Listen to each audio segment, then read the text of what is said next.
Chapter 1, A Curious Boy. The winter winds swept across the small town of Milan, Ohio, on February 11, 1847. Snow rested on the rooftops, and the streets were quiet as families stayed indoors, keeping warm beside their fireplaces.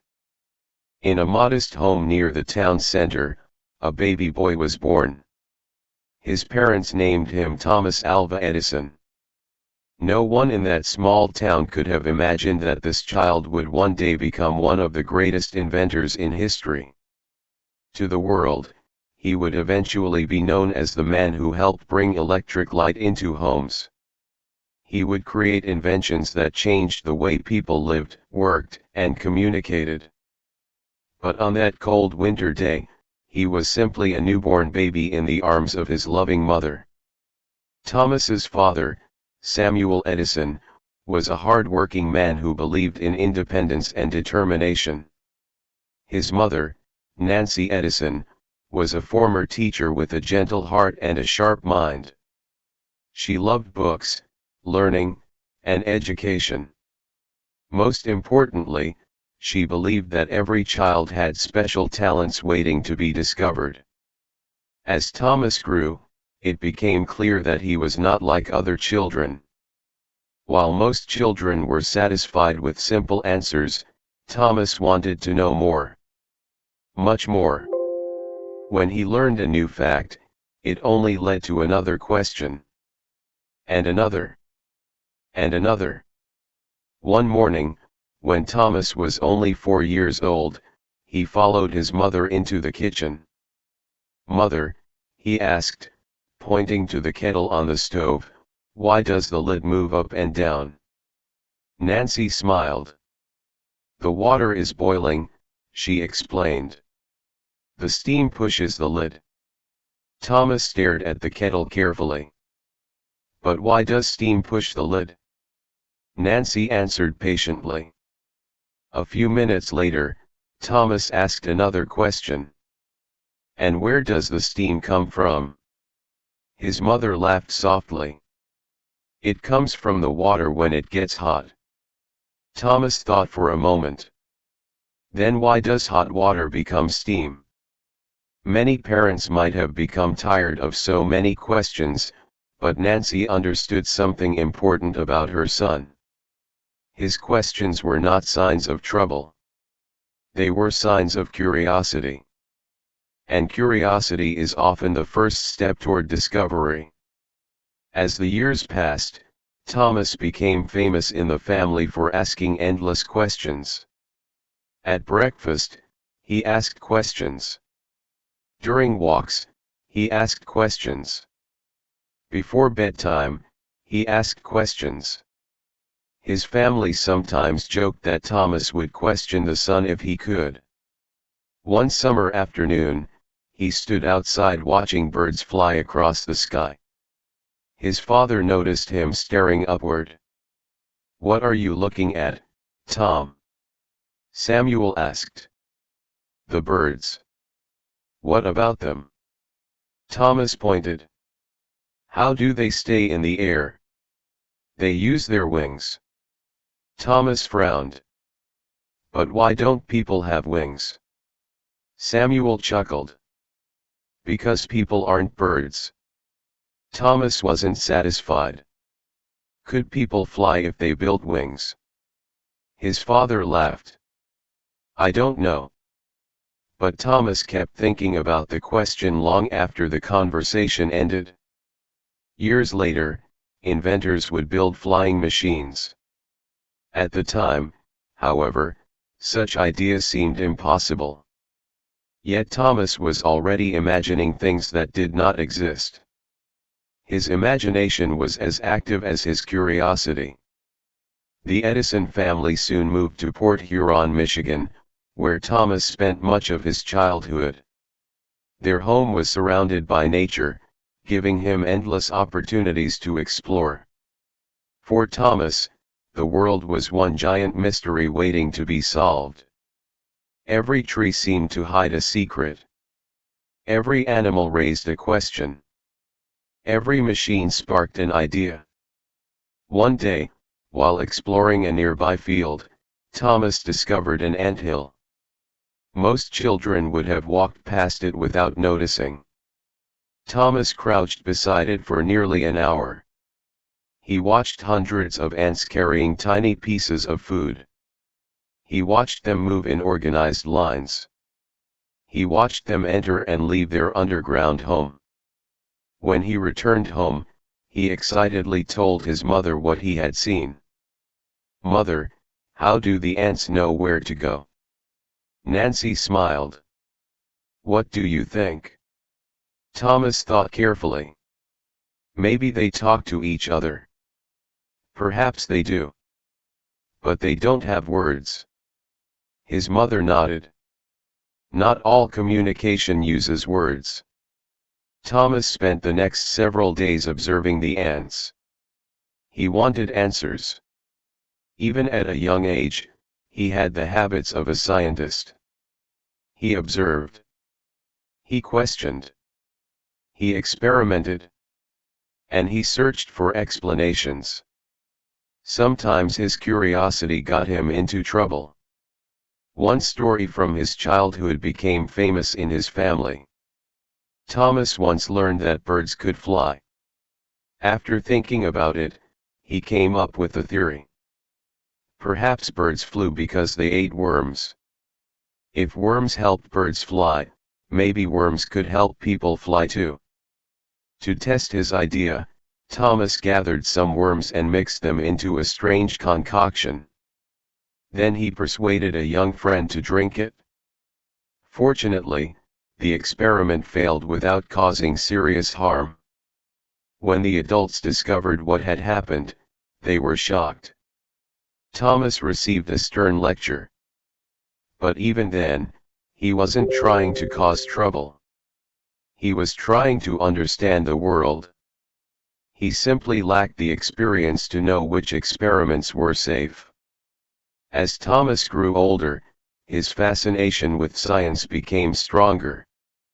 He loved reading anything he could find. Books became his greatest treasure. Whenever he opened a book, it felt as though he were stepping into another world. He read about explorers crossing oceans. He read about scientists making discoveries. He read about inventors creating machines. The more he read, the more he wanted to learn. Unlike many children, Thomas rarely accepted information without thinking about it. If a book stated a fact, he wanted to know why it was true. If someone explained an idea, he wanted proof. This habit sometimes frustrated adults. Yet it was also one of the qualities that would later make him a brilliant inventor. Great inventors do not simply accept the world as it is. They ask how it can be improved. They challenge assumptions. They search for better solutions. Thomas was already developing those habits. One evening, while sitting by the fireplace, he asked his mother a question. "Mother, who invents things?" "People who see problems and find ways to solve them," she replied. Thomas considered her answer.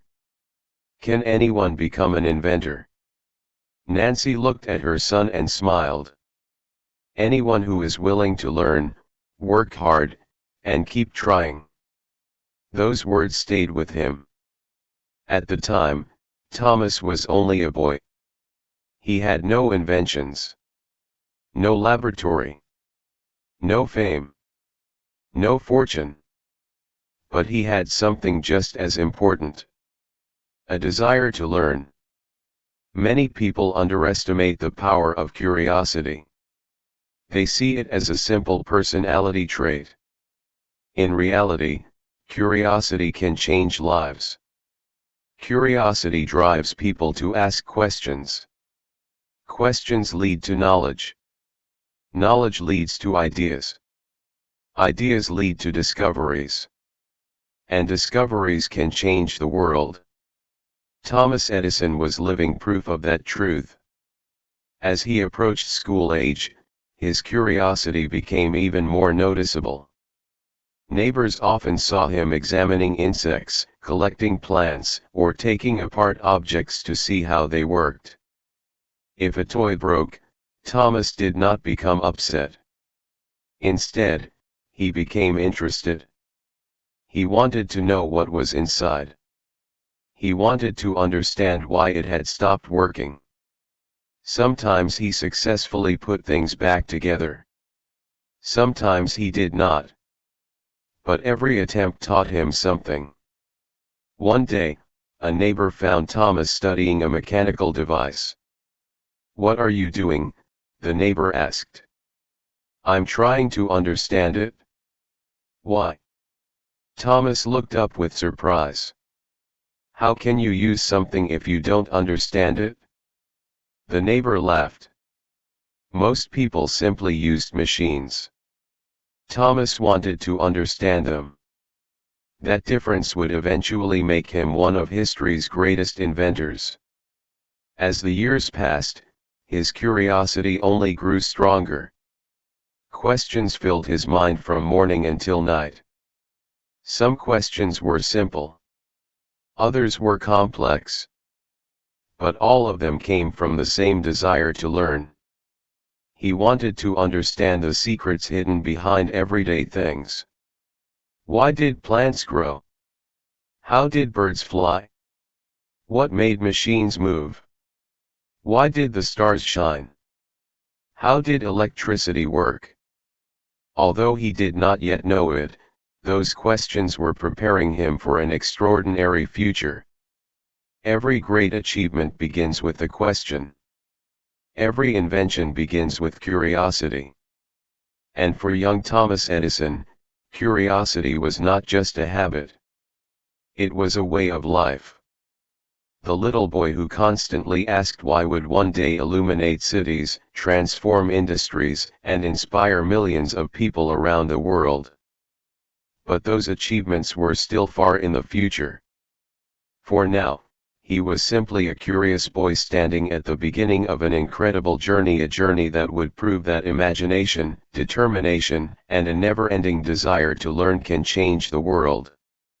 And it all started with a single question. Why? Chapter 2, Trouble at School. The morning sun had just begun to rise over Port Huron, Michigan, when young Thomas Edison prepared for another day of school. Most children walked to school with excitement or at least acceptance. Thomas walked with questions. Questions filled his mind before he even reached the classroom. Why did leaves change color? How did rain form in the clouds? Why did birds know where to fly during winter? How did a clock keep perfect time? The world seemed full of mysteries, and Thomas wanted answers to every one of them. As he entered the small one-room schoolhouse, he looked around with curiosity. Rows of wooden desks filled the room. Students sat quietly while the teacher prepared the day's lessons. Thomas took his seat. For a few minutes, everything was calm. Then the questions began. The teacher was explaining a lesson when Thomas raised his hand. "Yes, Thomas," the teacher asked. "Why does that happen?" The teacher answered. Thomas nodded thoughtfully. Then he raised his hand again. "But why?" A few students giggled. The teacher answered once more. Thomas thought about the explanation. Then came another question. And another. And another. At first, the teacher tried to be patient. But Thomas's curiosity seemed endless. While other students memorized facts, Thomas wanted to understand them. He was not satisfied with simple answers. He wanted deeper explanations. Unfortunately, the school system of that time was not designed for children like him. Teachers expected students to listen quietly, memorize lessons, and repeat information. Thomas did not learn that way. He learned by exploring, by questioning, by investigating. To him, learning was not about memorizing facts. It was about discovering truth. The difference soon created problems. One afternoon, the teacher wrote a mathematical problem on the board. Most students copied it immediately. Thomas stared at it. Then he raised his hand. "Why do we solve it this way?" he asked. The teacher sighed. "Because that is the correct method." Thomas frowned. "But how do we know it is the best method?" Several students laughed. The teacher's patience grew thinner. "Thomas, just do the work." But Thomas could not simply accept an answer without understanding it. His mind would not allow it. Questions continued to pour from him like water from a river. Some teachers admired curious students. Others saw them as distractions. Sadly, Thomas's teacher belonged to the second group. As the weeks passed, frustration grew on both sides. The teacher believed Thomas was difficult. Thomas believed nobody wanted to answer his questions. Each day became more uncomfortable. Yet Thomas never stopped asking. One day, the class was studying geography. The teacher pointed to a map. "This river flows through several states," he explained. Thomas raised his hand. "How was the river formed?" The teacher answered briefly. Thomas asked another question. "What makes rivers choose that path?" More laughter filled the room. The teacher's face tightened. "Enough questions." Thomas lowered his hand. For the first time, he felt confused. Was asking questions wrong? He wasn't trying to cause trouble. He simply wanted to learn. That evening, he sat quietly during dinner. His mother noticed immediately. Nancy Edison knew her son well. She could tell when something was bothering him. "Thomas," she said gently, "what happened today?" Thomas hesitated. Then he looked down at his plate. "My teacher doesn't like my questions." Nancy listened carefully. "What makes you think that?" "He gets angry when I ask them." His mother's expression softened. "And why do you ask so many questions?" Thomas looked up. "Because I want to understand." Nancy smiled. There was nothing wrong with that answer. In fact, it was exactly the answer she expected. Over the next few weeks, the situation worsened. Thomas struggled to fit into a classroom that demanded obedience rather than exploration. His imagination often drifted beyond the lessons. While other students repeated information, Thomas imagined experiments. He wondered how machines worked. He imagined inventions that did not yet exist. His mind was always active. Unfortunately, some people mistook that activity for a lack of intelligence. One afternoon, an incident occurred that would change Thomas's life forever. The teacher became frustrated during class and criticized him harshly. According to family accounts, the teacher referred to Thomas as adult, a word suggesting that his mind was somehow defective. The comment deeply hurt him. Thomas did not fully understand why adults viewed him differently. He only knew that school felt like a place where curiosity was unwelcome. When he returned home, he carried a note from the school. Nancy opened it and began reading. As she read, her expression changed. Her eyes narrowed. Her jaw tightened. The note suggested that Thomas was difficult to teach and unsuitable for the classroom. Some versions of the story say the school believed he had learning problems. Others suggest they simply found him disruptive. Whatever the exact wording, the message was clear. The school had given up on Thomas Edison. But his mother had not. Nancy folded the letter carefully. Then she looked at her son. Thomas waited nervously. He expected disappointment. Instead, he saw determination. Strong determination. The kind that changes lives. Nancy understood something that many others did not. Her son was not incapable of learning. He learned differently. There is a difference. A very important difference. Some children thrive in traditional classrooms. Others need freedom to explore. Thomas belonged to the second group. Nancy had once been a teacher herself. She knew education should encourage curiosity, not destroy it. That evening, she made a decision.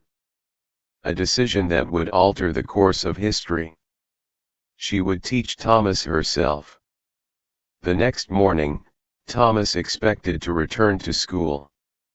Instead, his mother sat beside him at home. "You won't be going back," she said.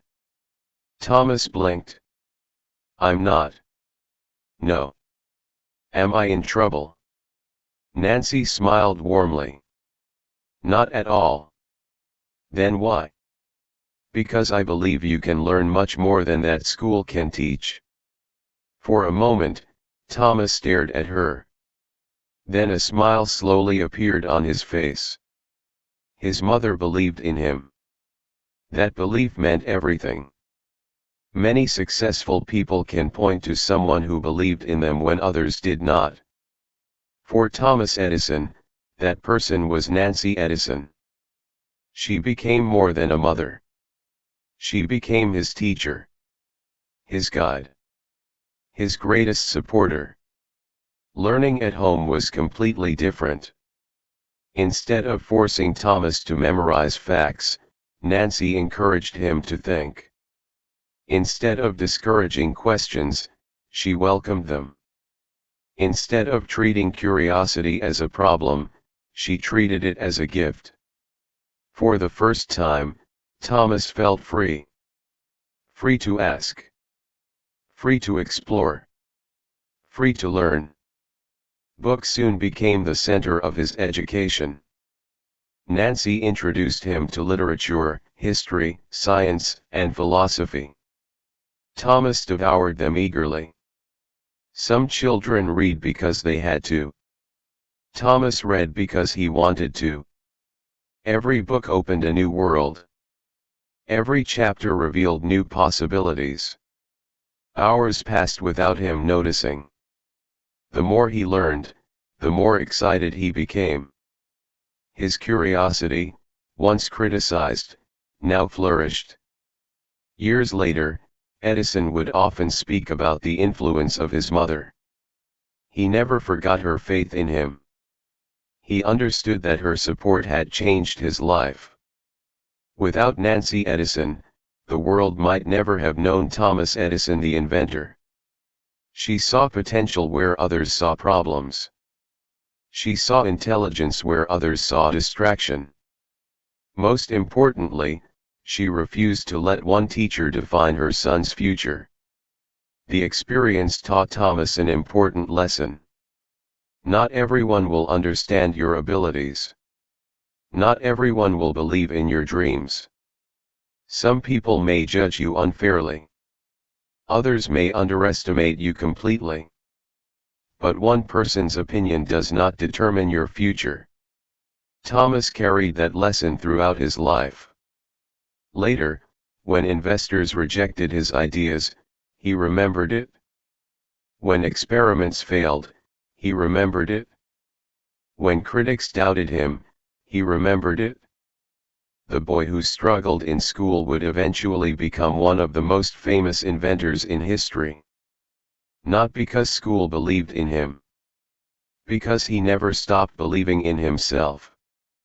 And because one extraordinary mother never stopped believing in him either. The classroom had closed its doors. But a much larger world of learning had just opened. For Thomas Edison, the real education was only beginning. Chapter 3, Learning at Home. The day Thomas Edison stopped attending school did not feel like the end of something. It felt like the beginning. Outside, the morning sunlight spilled across the fields surrounding the Edison home. Birds sang from the trees, and a gentle breeze moved through the grass. It was an ordinary day in Port Huron, Michigan. But for Thomas, life had changed forever. No classroom awaited him. No teacher would tell him to stop asking questions. No students would laugh when his curiosity led him down another trail of thought. Instead, he sat at the kitchen table with his mother, Nancy Edison. Before them rested a small stack of books. To most children, they might have looked ordinary. To Thomas, they looked like treasure. Nancy smiled as she noticed the excitement in his eyes. "Ready to begin?" she asked. Thomas nodded eagerly. "What are we going to learn today?" His mother laughed softly. "That depends." "Depends on what?" "On what you're curious about." Thomas blinked. No teacher had ever asked him that before. In school, lessons were chosen for him. Now, his curiosity would help guide his education. And that made all the difference. A different kind of classroom. The Edison home became Thomas's new school. But it looked nothing like the classroom he had left behind. There were no rows of desks. No bells. No strict schedules. No endless memorization. Instead, there were books. Questions. Conversations. And freedom. Nancy believed learning should inspire a child, not confine one. She knew Thomas learned best when he was interested in a subject. So rather than forcing information into his mind, she encouraged him to explore. When he became fascinated by history, she found history books. When he became interested in science, she gave him scientific texts. When he asked questions, she welcomed them. Sometimes those questions lasted for hours. One afternoon, Thomas was reading about ancient civilizations. Suddenly, he looked up. "Mother." "Yes." "How did people build huge pyramids without modern machines?" Nancy smiled. "What do you think?" Thomas leaned back. He thought carefully. Maybe they used ropes. Maybe they used ramps. Maybe thousands of workers helped. His imagination began racing. Soon he was sketching ideas on scraps of paper. Hours passed without him realizing it. That was how Thomas learned. Not by memorizing. By wondering. The library becomes a wonderland. As Thomas grew older, his hunger for knowledge increased. Books became his greatest companions. He loved them so much that he often read from sunrise until late at night. The local library soon became one of his favorite places. The moment he walked through its doors, he felt as if he had entered another world. Rows upon rows of books stretched before him. Each one contained new ideas, new discoveries, new adventures. Thomas wanted to read them all. The librarian soon noticed the enthusiastic young boy. Week after week, Thomas returned carrying stacks of books. Sometimes he borrowed more than most adults. One day, the librarian looked at him with surprise. Have you actually read all these? Thomas nodded. The librarian smiled. Then I suppose you'll need more. Thomas grinned. That was exactly what he wanted. A mind that never rested. Most children enjoyed playing games after finishing their studies. Thomas enjoyed thinking. His mind seemed unable to stay still. Questions appeared constantly. While eating breakfast, he wondered how digestion worked. While watching clouds, he wondered how weather formed. While observing insects, he wondered how such tiny creatures survived. Every observation led to another mystery. Every mystery led to another question. Some questions had answers. Others did not. Yet Thomas loved the search itself. The search was exciting. The search was an adventure. Years later, this endless curiosity would become one of his greatest strengths as an inventor. Inventors rarely begin with answers. They begin with questions. And Thomas had thousands of them. The power of reading. One evening, Nancy handed Thomas a new book. It was a science book filled with experiments and discoveries. Thomas opened it immediately. As he turned the pages, his eyes widened. The book described electricity, magnets, chemical reactions. For the first time, Thomas realized science was not merely a collection of facts. It was a way of understanding the world. Scientists asked questions. Then they searched for answers through observation and experimentation. The idea fascinated him. This was exactly how his own mind worked. He read page after page without stopping. The room grew darker. The fire burned lower. Yet Thomas continued reading. Eventually Nancy entered the room. "Thomas, it's late. Just one more chapter. You said that an hour ago." Thomas smiled sheepishly. His mother shook her head and laughed. Books had become an obsession. A wonderful obsession. Seeing the world differently. Many people looked at a tree and simply saw a tree. Thomas saw a puzzle. How did it grow? How did water travel through it? Why did leaves change color? How did seeds become forests? Many people looked at a bird and simply admired it. Thomas wondered how its wings worked. Why were feathers arranged that way? Could humans someday fly? Many people looked at a machine and saw a useful tool.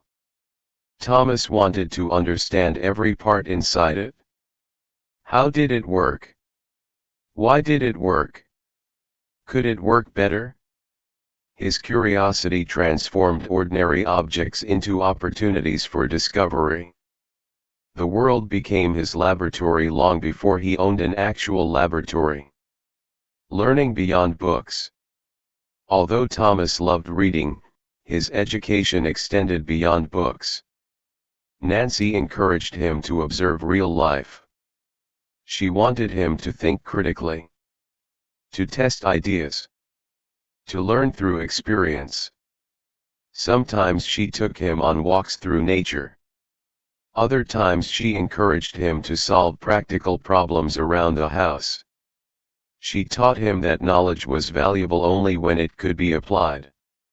Thomas embraced the lesson. He began examining everything around him more carefully. A broken tool became an engineering challenge. A strange plant became a biological mystery. A moving stream became a scientific experiment. Learning was everywhere. Not just inside books. A growing dream. As the months passed, Thomas's interests became increasingly focused on science and invention. Stories about great inventors fascinated him. He read about people who had changed the world through creativity and determination. The more he learned, the more he imagined doing something similar. One evening, he sat beside the fireplace reading a biography of a famous scientist. When he finished, he looked at his mother. "Do you think I could become an inventor someday?" Nancy didn't hesitate. "Yes." Thomas blinked. "Really?" "Of course. What if my ideas fail?" Nancy smiled. "Then you'll learn from them. What if people laugh at them? Then keep working. What if they're impossible?" His mother leaned forward. "Thomas, many things seem impossible until someone succeeds." The words stayed with him. Years later, he would remember them often. Especially during difficult times. The birth of confidence. School had made Thomas doubt himself. Being told he was difficult had hurt. Being misunderstood had left scars. But learning at home slowly rebuilt his confidence. Each book he finished strengthened him. Each question he explored encouraged him. Each success, no matter how small, proved he was capable. Nancy never treated him as a problem. She treated him as a student with extraordinary potential. And because she believed in him, Thomas began believing in himself. Confidence is a powerful thing. It allows people to attempt difficult tasks, to take risks, to persevere through failure. Thomas's confidence was growing day by day. He would need it in the years ahead. The spark of an inventor. One rainy afternoon, Thomas sat near a window watching droplets race down the glass. Most people would have simply enjoyed the view. Thomas began asking questions. Why did some drops move faster? Why did they merge together? Why did they follow certain paths? Before long, he was conducting little experiments using cups of water. Nancy watched from across the room. She smiled. Her son could turn anything into an investigation. Rain. Plants. Animals. Machines. Books. Everything fascinated him. And that fascination was becoming something more. It was becoming a lifelong passion for discovery. A passion that would eventually produce thousands of inventions. The foundation of greatness. Years later, when people spoke about Thomas Edison, they often focused on his inventions. The light bulb. The phonograph. Motion picture technology. Countless other innovations.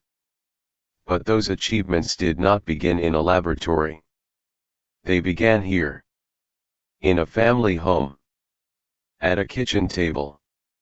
In conversations with a mother who believed in curiosity. They began with books. Questions. Observations. Experiments. Most importantly, they began with a child who never stopped wanting to learn. The world would one day know Thomas Edison as a genius.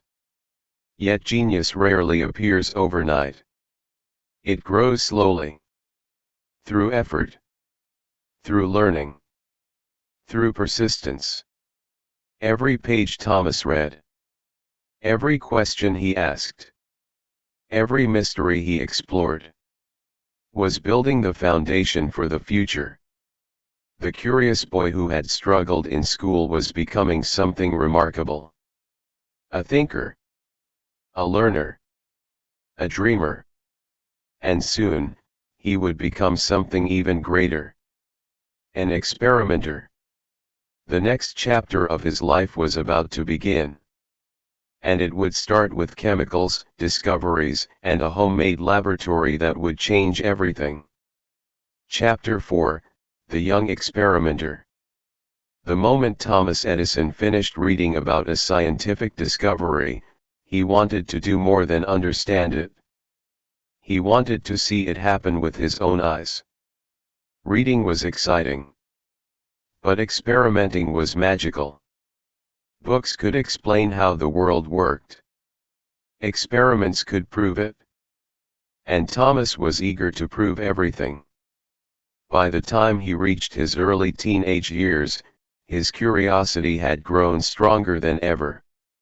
The books in his home had introduced him to chemistry, physics, electricity, and natural science. Every new subject seemed to open 100 new questions. Soon, simply reading about science was no longer enough. Thomas wanted a laboratory. A real laboratory. Not a grand laboratory like those owned by famous scientists. Just a small place where he could test ideas. A place where questions could become discoveries. A place where curiosity could come alive. The basement laboratory. One afternoon, Thomas approached his mother with a serious expression. Nancy immediately knew he wanted something. "What is it this time?" she asked with a smile. Thomas hesitated. Then he spoke quickly. "I want to build a laboratory." "A laboratory?" "Yes."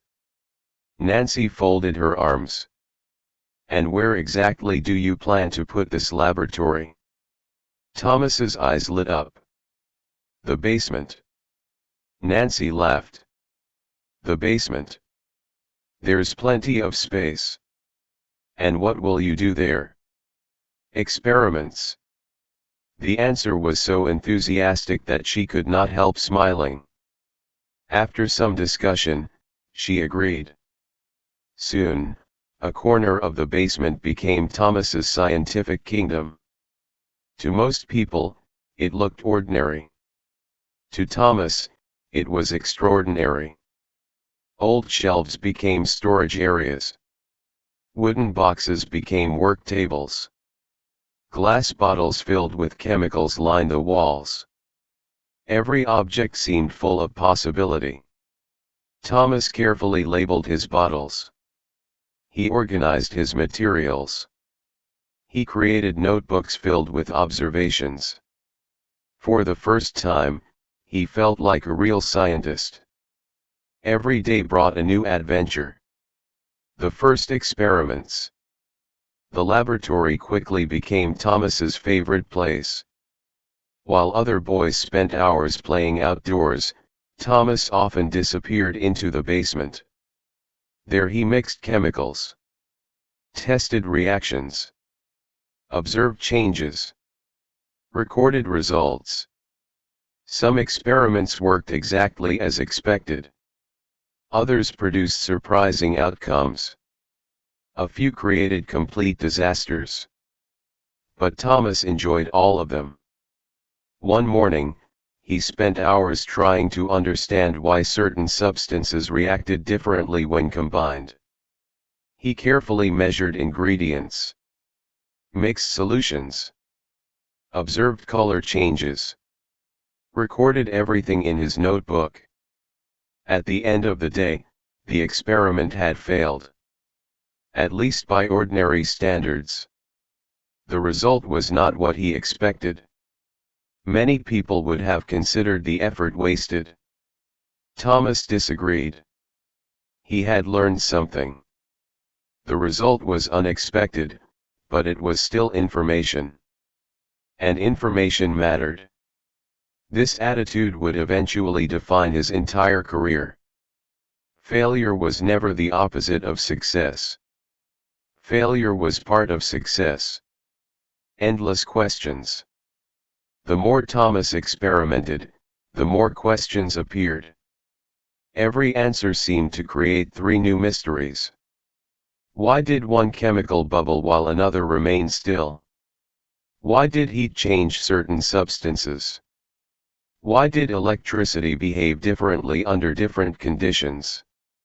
Some nights he lay awake thinking about experiments he wanted to try the next day. His imagination refused to rest. Ideas filled his mind from sunrise until bedtime. Sometimes even his dreams involved inventions. Nancy often found him staring thoughtfully into space. "What are you thinking about?" she would ask. "An experiment." "Which one?" "The next one." That answer became common. Thomas was always planning. Always imagining. Always exploring. Learning through mistakes. Not every experiment went smoothly. In fact, many went wrong. Very wrong. One afternoon, Thomas accidentally spilled chemicals across his work table. Another experiment filled the basement with unpleasant smells. Yet another produced results so confusing that he spent days trying to understand what had happened. Most children would have become discouraged. Thomas became fascinated. Mistakes were puzzles. And Thomas loved puzzles. When something failed, he wanted to know why. When an experiment produced unexpected results, he wanted to investigate further. Failure never stopped him. It motivated him. This quality separated him from many others. Most people dislike failure. Thomas treated failure as a teacher. Sometimes a frustrating teacher. But a teacher nonetheless. The cost of curiosity. Science required materials. Materials required money. And Thomas did not have much money. Chemicals, glass containers, books, and equipment all cost more than his family could comfortably afford. This created a challenge. How could he continue experimenting? Rather than give up, Thomas searched for solutions. He collected small amounts of money whenever possible. He saved carefully. He avoided wasting resources. Every coin became important. Every dollar represented another opportunity to learn. The situation taught him an important lesson. Innovation often requires resourcefulness.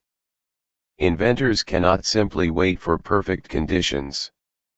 They must find ways to move forward. Thomas was already developing that mindset. The art of observation.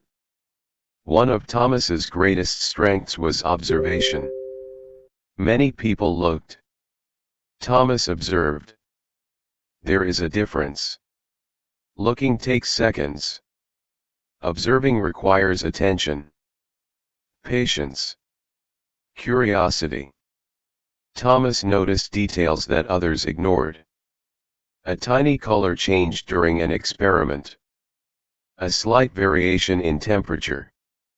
A small difference between two results. These details mattered. Sometimes they revealed important truths. Sometimes they led to entirely new questions. The habit became second nature. Years later, when managing complex inventions, this skill would prove invaluable. Great discoveries often hide inside small details. Thomas understood that instinctively. A house full of chemicals. As Thomas's laboratory expanded, so did his collection of chemicals. Bottle after bottle appeared on the shelves. Soon there were dozens. Then hundreds. Some contained liquids. Others contained powders. Each one fascinated him. Unfortunately, not everyone shared his enthusiasm. Family members sometimes worried about the growing collection. Visitors occasionally stared in disbelief. The basement looked more like a miniature research facility than part of a family home. To prevent accidents, Thomas labeled many bottles with a warning.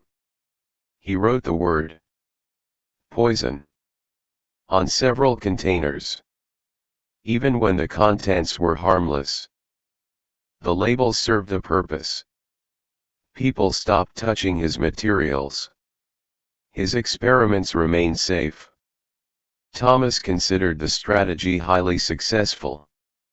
The Scientist's Notebook. Perhaps Thomas's most valuable tool was not a chemical or a machine. It was a notebook. He recorded everything. Ideas, questions, results, observations, mistakes, future plans. The notebooks became a map of his growing knowledge. Whenever an experiment failed, he wrote down what happened. Whenever an experiment succeeded, he recorded that too. The habit taught him discipline. Science was not just imagination. It required careful documentation, accurate records, logical thinking. The notebooks transformed curiosity into organized learning. Years later, Edison would fill thousands of notebooks during his career. The habit began here, in a small basement laboratory. Discovering confidence. With every experiment, Thomas became more confident. Not because he succeeded every time, because he learned every time. The distinction mattered. Success can build confidence. Learning builds something even stronger. Capability. Thomas was becoming capable. He knew how to investigate problems, how to test ideas, how to analyze results. These skills would eventually help him change the world. But at the time, he simply enjoyed the process. Science felt like an endless adventure. Every day offered new mysteries. Every experiment offered new possibilities. The excitement never disappeared. A lesson that lasted forever. One evening, after a particularly unsuccessful experiment, Thomas sat quietly in the basement. The result had been disappointing. Hours of work had produced nothing useful. Nancy found him staring at his notes. "Something wrong?" she asked. "The experiment failed." Nancy glanced at the notebook. "Did you learn anything?" Thomas thought for a moment. "Yes." "What did you learn?" "I learned what doesn't work." Nancy smiled. "Then it wasn't a complete failure."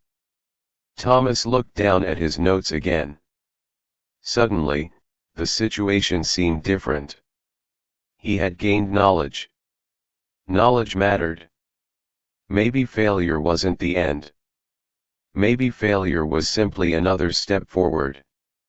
That lesson would remain with him for the rest of his life. It would guide him through thousands of experiments, thousands of setbacks, thousands of attempts.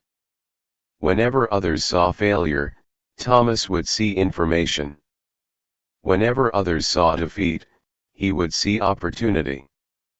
And that mindset would eventually make him one of history's greatest inventors. A bigger world awaits. As Thomas grew older, his basement laboratory became only the beginning. The world beyond his home was calling.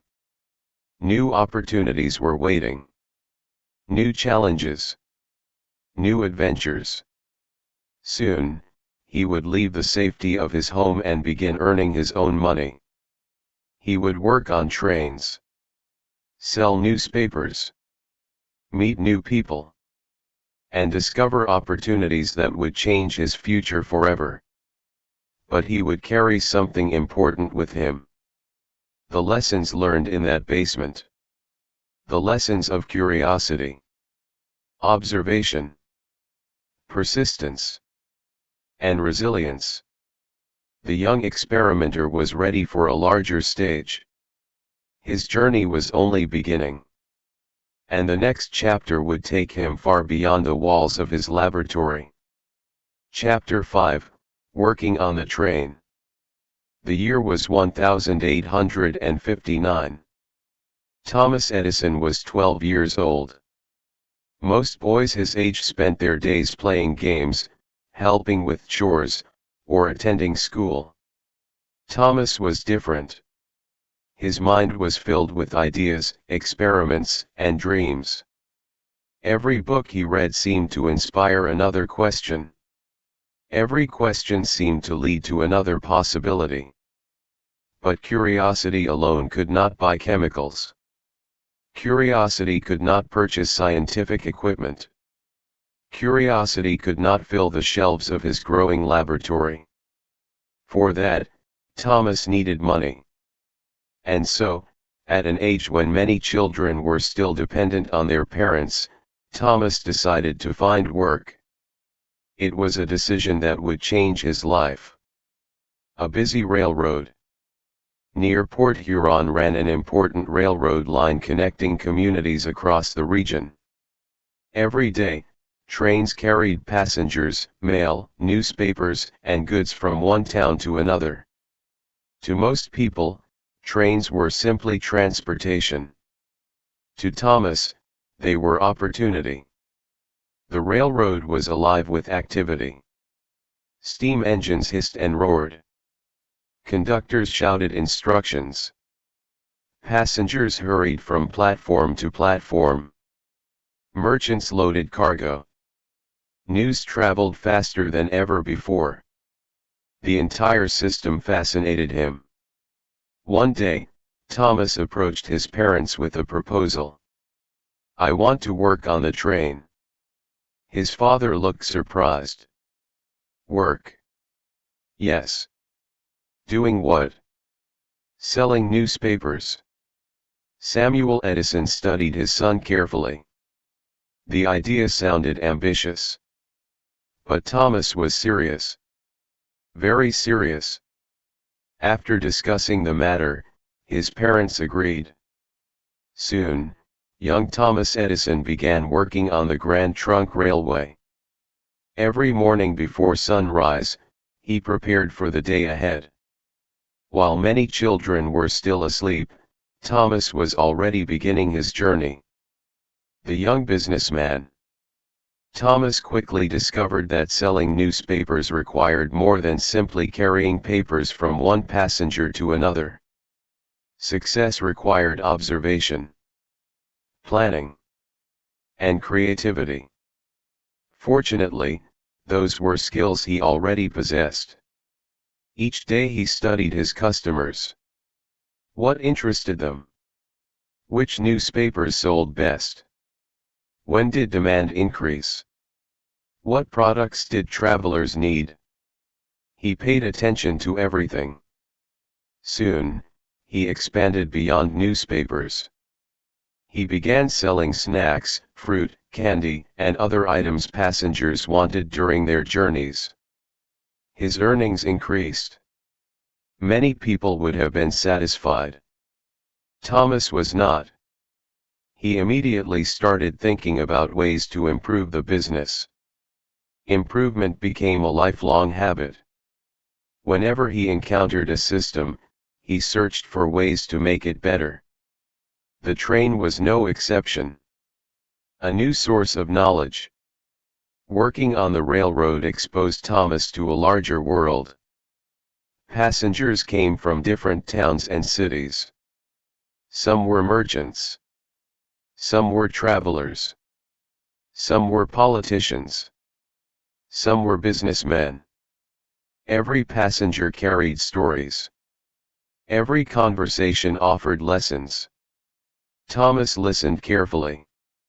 He learned about markets, current events, technology, and society. The railroad became more than a workplace. It became a moving classroom. Every day provided new information. Every trip expanded his understanding of the world. Meanwhile, his love of reading remained unchanged. Whenever business slowed, he opened a book. Science books, history books, technical manuals. Anything that could teach him something. The train gave him access not only to customers but also to ideas. And Thomas valued ideas above almost everything else. The newspaper opportunity. One day, Thomas noticed something important. Passengers were always eager for news, particularly during times of major events. At that time, the United States was moving toward a period of enormous conflict and uncertainty. People desperately wanted information. Thomas recognized an opportunity.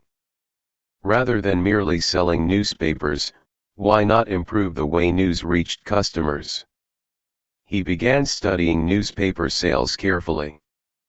Then he developed a strategy. Before the train reached a station, he sometimes learned about important news stories through telegraph reports. Using this information, he created excitement among potential customers. By the time passengers arrived, many already wanted newspapers. Sales increased dramatically. The young entrepreneur had discovered something powerful. Information had value.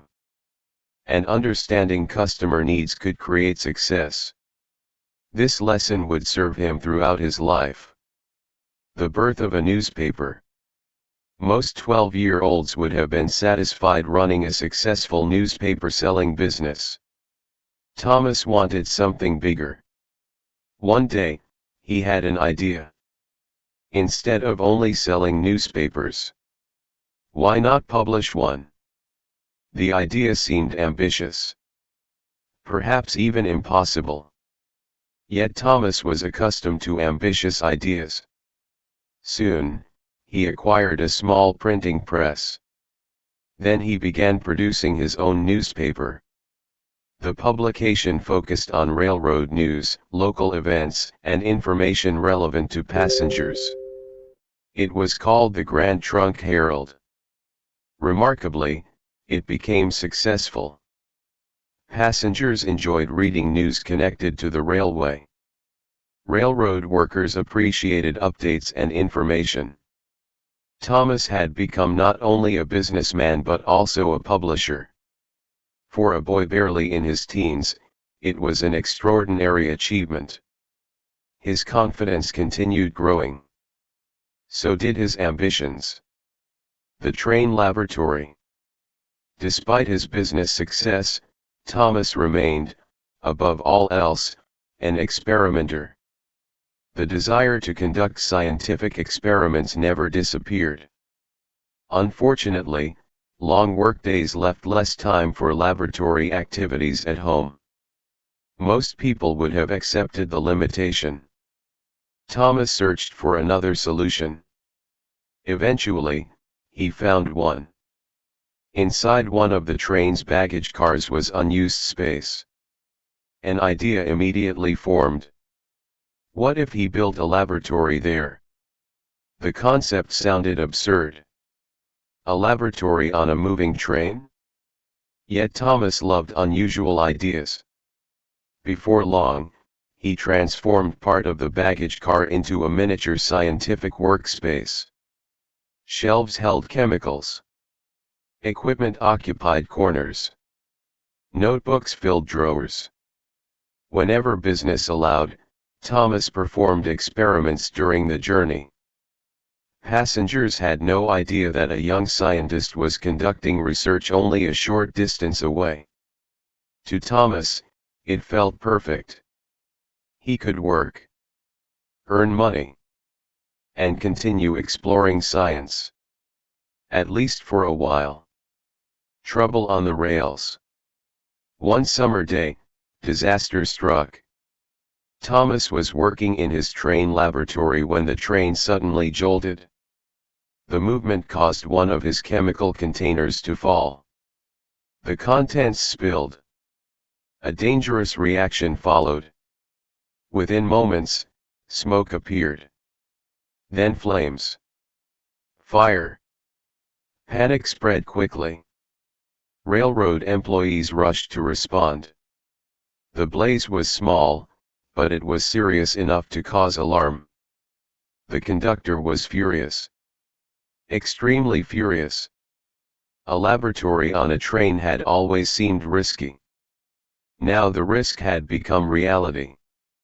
The fire was extinguished before major damage occurred. But the consequences for Thomas were immediate. His laboratory was removed. His equipment was thrown off the train. His scientific workspace vanished in a single day. For many young people, such an experience would have been devastating. Thomas certainly felt disappointed. The laboratory had meant a great deal to him. But disappointment was not new. And neither was failure. A difficult lesson. As Thomas watched his equipment being removed, he faced a choice. He could become bitter. Or he could move forward. Throughout his life, he would encounter similar moments. Projects would fail. Investors would reject ideas. Experiments would collapse after months of work. The ability to recover from setbacks would become one of his greatest strengths. Even now, as a teenager, he was developing that resilience. The train laboratory was gone. But his curiosity remained. No conductor could remove that. No accident could destroy it. The desire to learn survived every setback. And that desire was stronger than any obstacle. The sound of silence. Around this period, Thomas began experiencing hearing problems. The exact cause remains debated by historians. Some accounts suggest illness contributed to his hearing loss. Others describe incidents involving railroad employees or accidents. Whatever the cause, Thomas gradually lost much of his hearing. For many people, such a challenge would have felt overwhelming. Yet Thomas adapted. Instead of focusing on what he had lost, he concentrated on what remained. In some ways, reduced hearing even helped him focus. Noise distracted him less. He could spend long periods thinking and working without interruption. Once again, Thomas demonstrated a remarkable ability to adjust to difficult circumstances. Where others saw limitations, he searched for opportunities. The road ahead. By the time Thomas Edison reached his teenage years, he had already accomplished things many adults never attempted. He had built businesses, published a newspaper, managed inventory, studied customers, conducted scientific experiments, overcome setbacks, and learned valuable lessons about perseverance. Most importantly, he had discovered something fundamental about himself. He loved solving problems.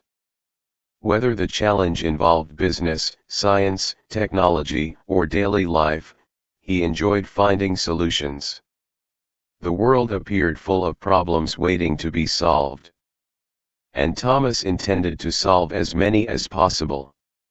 Soon, fate would place him in the right place at exactly the right moment. A single act of courage would change his future. It would introduce him to the telegraph. It would open the door to a new career. And it would begin the journey that eventually transformed a curious boy into one of history's greatest inventors. The train had carried Thomas farther than he ever imagined. But an even greater adventure was about to begin. Chapter 6, A New Opportunity. The railroad had taught Thomas Edison many lessons. He had learned how to run a business. He had learned how to work hard. He had learned how to recover from failure. But the most important lesson was still waiting for him. And it would arrive on an ordinary day. A day that began like countless others. A day that would change the course of his life forever. At the time, Thomas was still a teenager. He spent much of his time around railroad stations, selling newspapers, and traveling between towns. The stations were always busy places. Steam engines thundered along the tracks. Passengers hurried to catch trains. Workers loaded cargo. Telegraph operators transmitted messages. The entire railroad network seemed alive. Thomas loved being there. He watched everything, observed everyone, and, as always, asked questions. Little did he know that one act of courage would soon open a door to an entirely new future. A dangerous moment. One afternoon, Thomas was standing near a railway station. The day seemed perfectly normal. Workers moved about their duties. Passengers waited for trains. The station master was busy managing operations. Then, suddenly, something happened. A small child wandered onto the railway tracks. The boy was unaware of the danger. At the same time, a train was approaching. Fast. Very fast. Several people noticed the situation. A few shouted warnings. But there was almost no time. The train continued rushing forward. The child remained on the tracks. For a brief moment, everything seemed frozen. Then Thomas moved. Without hesitation, he ran. As fast as he could. The train was getting closer. The danger was enormous. Yet Thomas did not stop. He reached the child just in time. Grabbing the boy, he leaped away from the tracks. Only moments later, the train roared past. The crowd gasped. The child was safe. Thomas was safe. A tragedy had been avoided by mere seconds. Gratitude. The boy Thomas had rescued was the son of the station master. His name was Jimmy. The station master, James Mackenzie, was deeply grateful. He understood how close he had come to losing his child. Without Thomas's quick action, the outcome could have been heartbreaking. Determined to repay the young man's bravery, Mackenzie decided to offer something valuable. Not money. Not gifts. Knowledge. One day he approached Thomas. "You saved my son's life," he said. Thomas smiled modestly. "I just did what anyone would do." Mackenzie shook his head. Not everyone would have acted so quickly. Then he made an offer. "I would like to teach you telegraphy." Thomas's eyes widened. Telegraphy. The word immediately captured his attention. He had seen telegraph operators at work. He had watched them send messages across vast distances. The technology fascinated him. Now he had a chance to learn it. He accepted immediately. Discovering the telegraph. To modern people, sending a message across long distances is simple. A phone call. A text message. An email. But in the mid-1800s, communication was very different. The telegraph was one of the greatest technological achievements of the era. Using electrical signals transmitted through wires, operators could send messages across cities, states, and even countries. It was revolutionary. And Thomas was fascinated. Every dot and dash seemed magical. Every transmitted message felt like a glimpse into the future. Under Mackenzie's guidance, Thomas began learning the system. The process required patience, discipline, practice. Telegraph operators used Morse code, a system of dots and dashes representing letters and numbers. To many people, the sound seemed confusing. To Thomas, they sounded like a puzzle waiting to be solved. And Thomas loved puzzles. Learning a new language. At first, the code seemed difficult. The rapid clicking of the telegraph machine sounded like random noise. But Thomas listened carefully. Day after day. Hour after hour. Gradually, patterns emerged. He began recognizing letters. Then words. Then entire messages. Soon, he could understand transmissions almost instinctively. The telegraph became a new language. A language of electricity. A language carried through wires. A language connecting distant places. The technology fascinated him because it combined several things he loved. Science. Communication. Machines. Problem solving. The more he learned, the more excited he became. Long nights of practice. Thomas was not satisfied with simply understanding telegraphy. He wanted mastery. That meant practice. Lots of practice. Many evenings stretched late into the night. While others slept, Thomas studied Morse code. He memorized signals. Practiced receiving messages. Practiced sending them. Repeated exercises again and again. Mistakes happened frequently. Sometimes he missed signals. Sometimes he sent incorrect messages. Sometimes frustration appeared. But frustration never lasted long. Every error became another opportunity to improve. This attitude would define his entire career. Great achievements rarely come from talent alone. They come from persistent effort. And Thomas possessed enormous persistence. The young telegraph operator.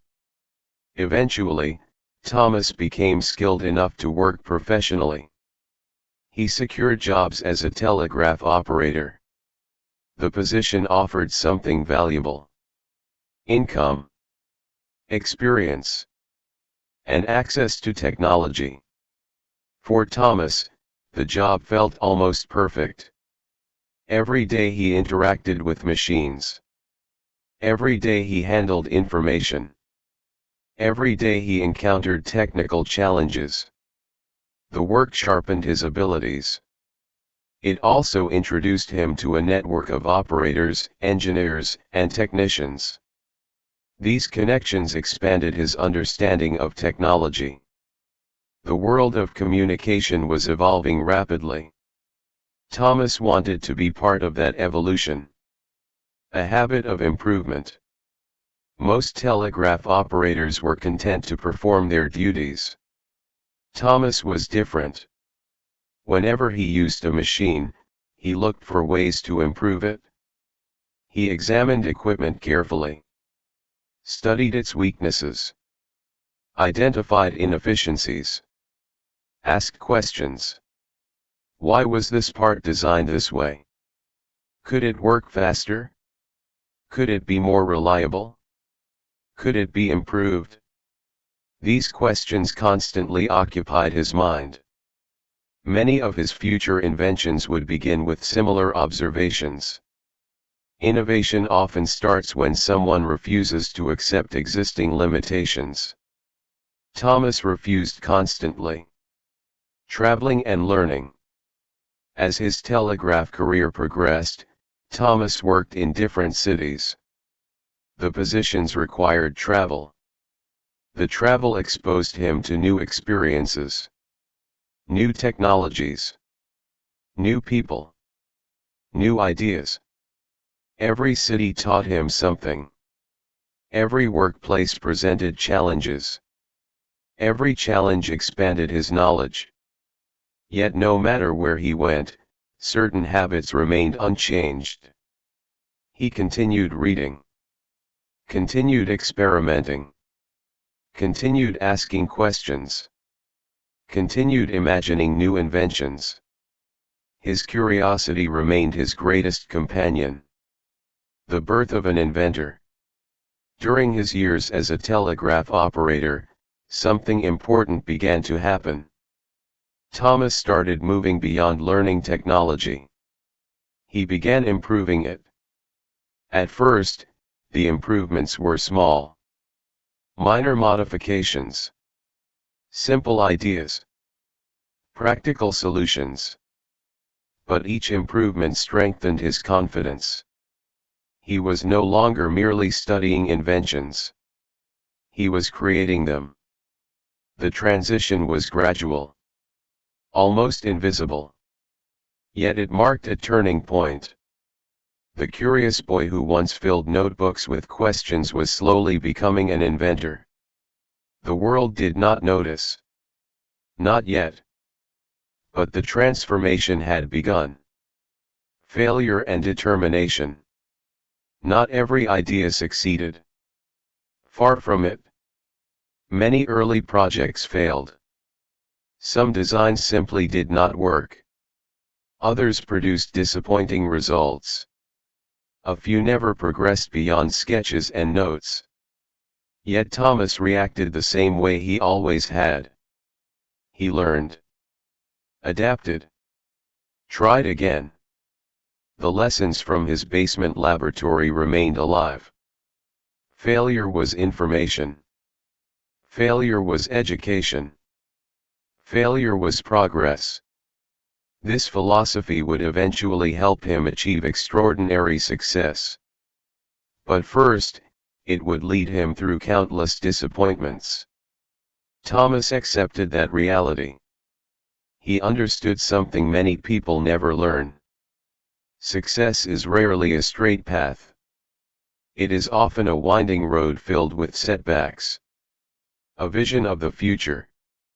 One evening, after finishing his work, Thomas sat alone beside a telegraph machine. The room was quiet.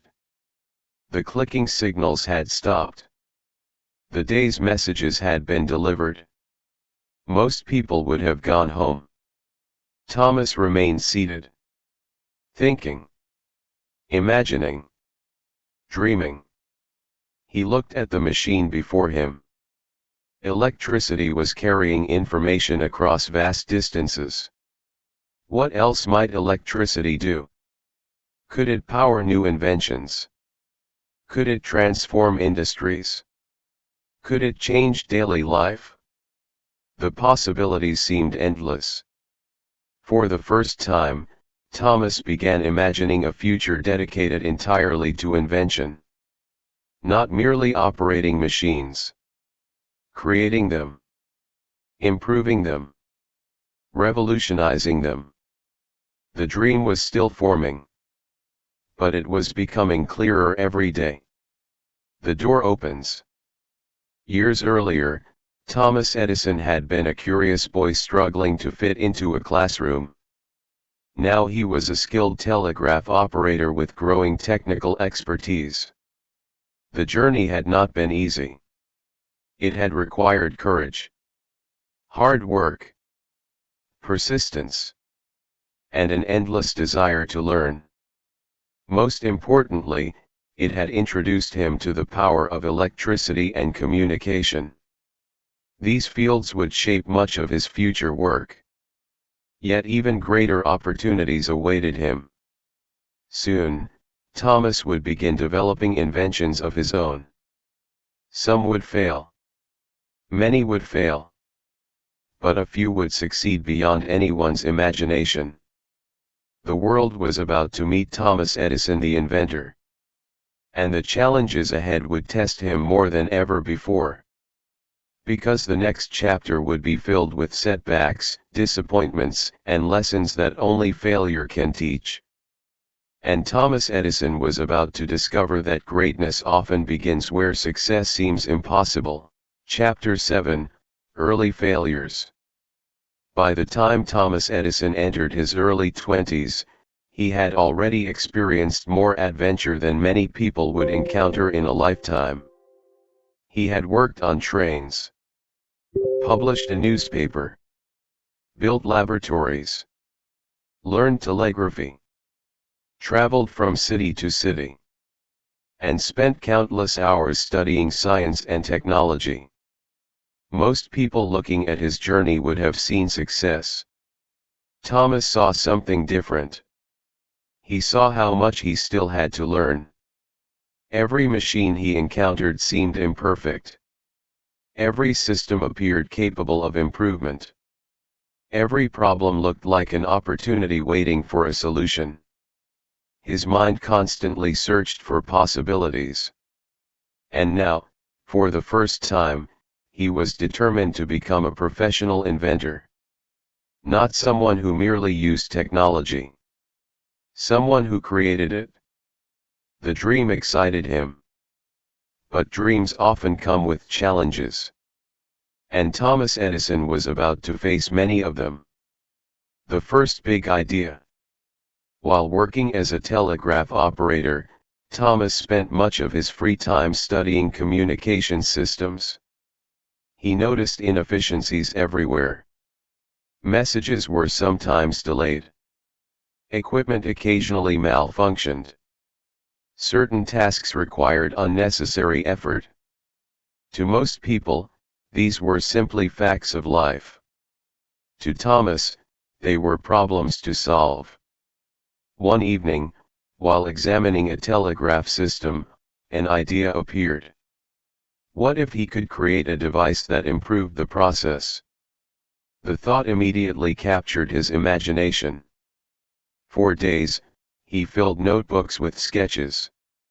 He drew diagrams, tested concepts, calculated possibilities.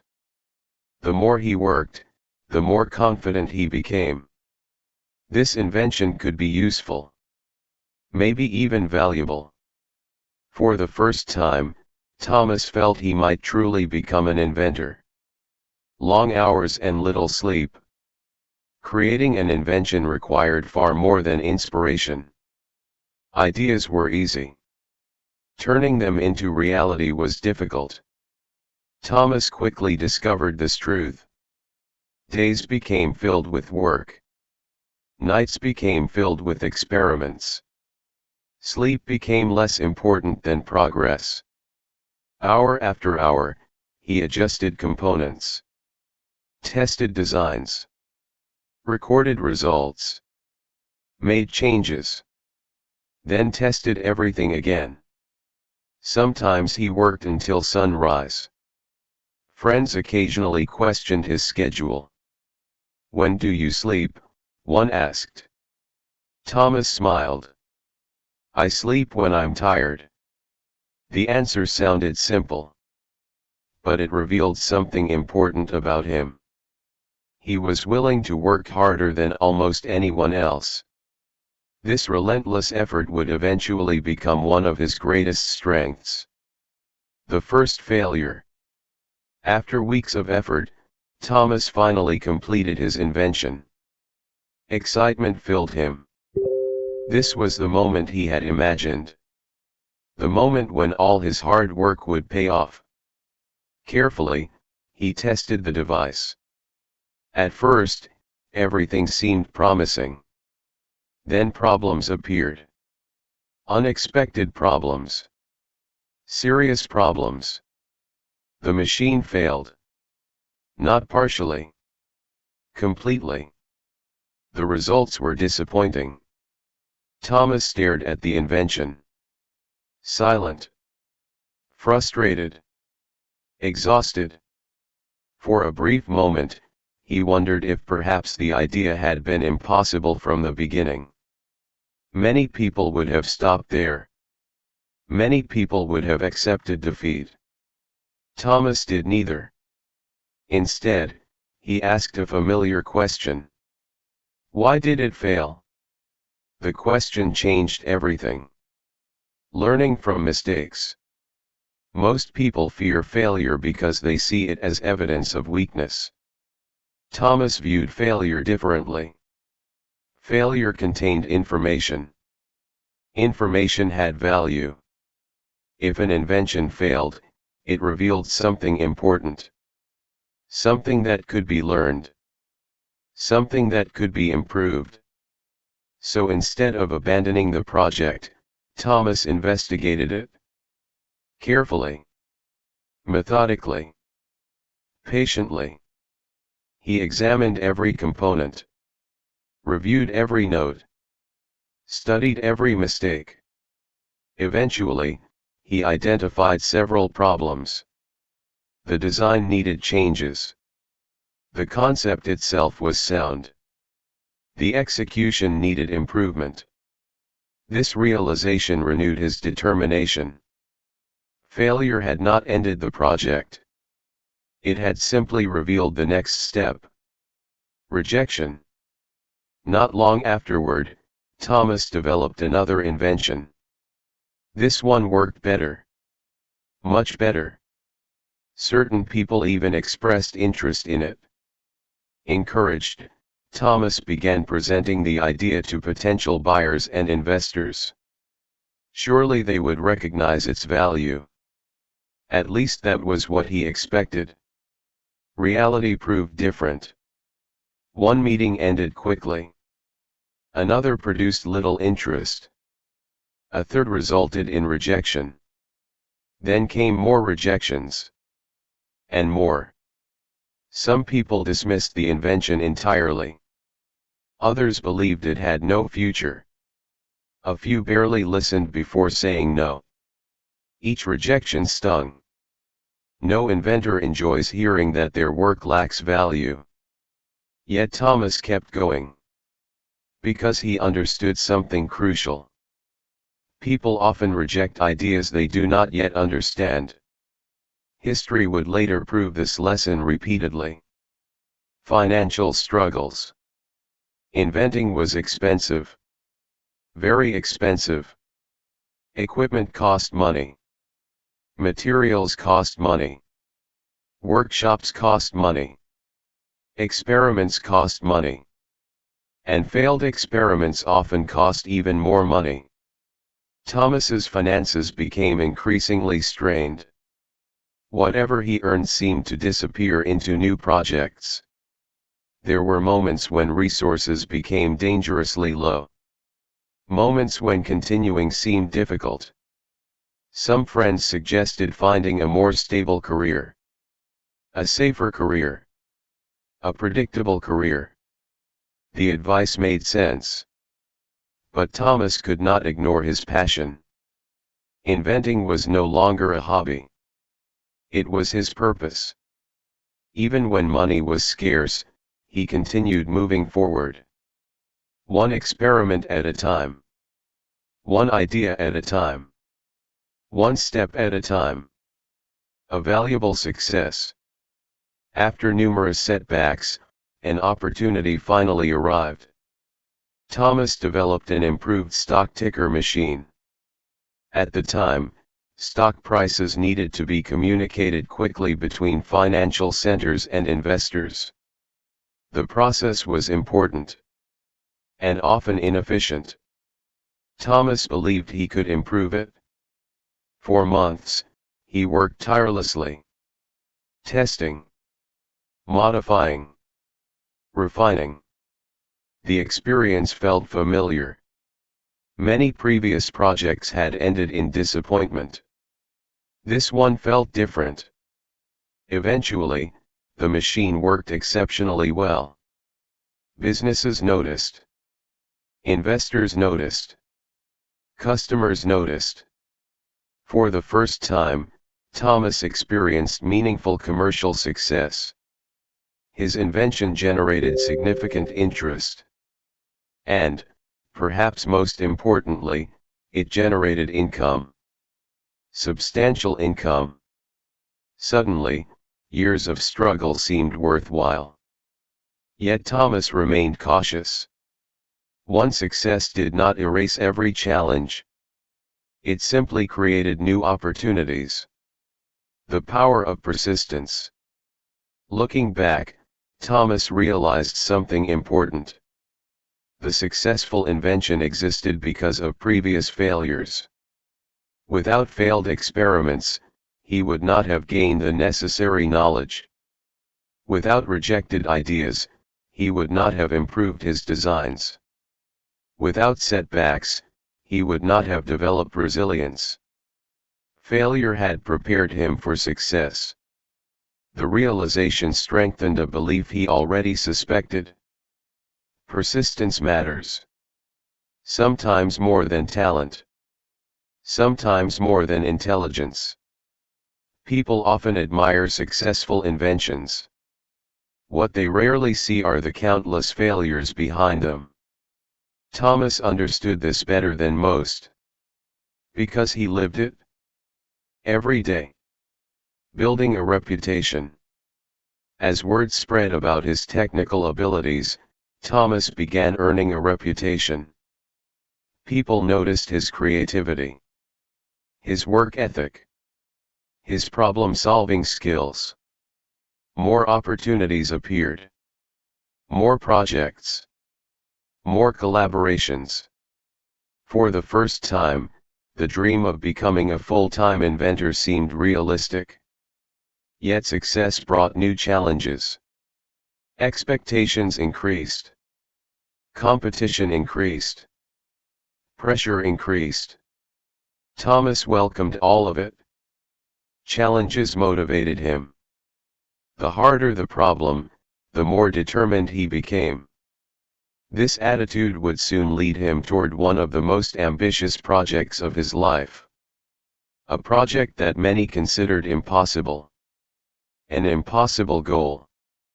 By the late 1870s, electricity was attracting enormous interest.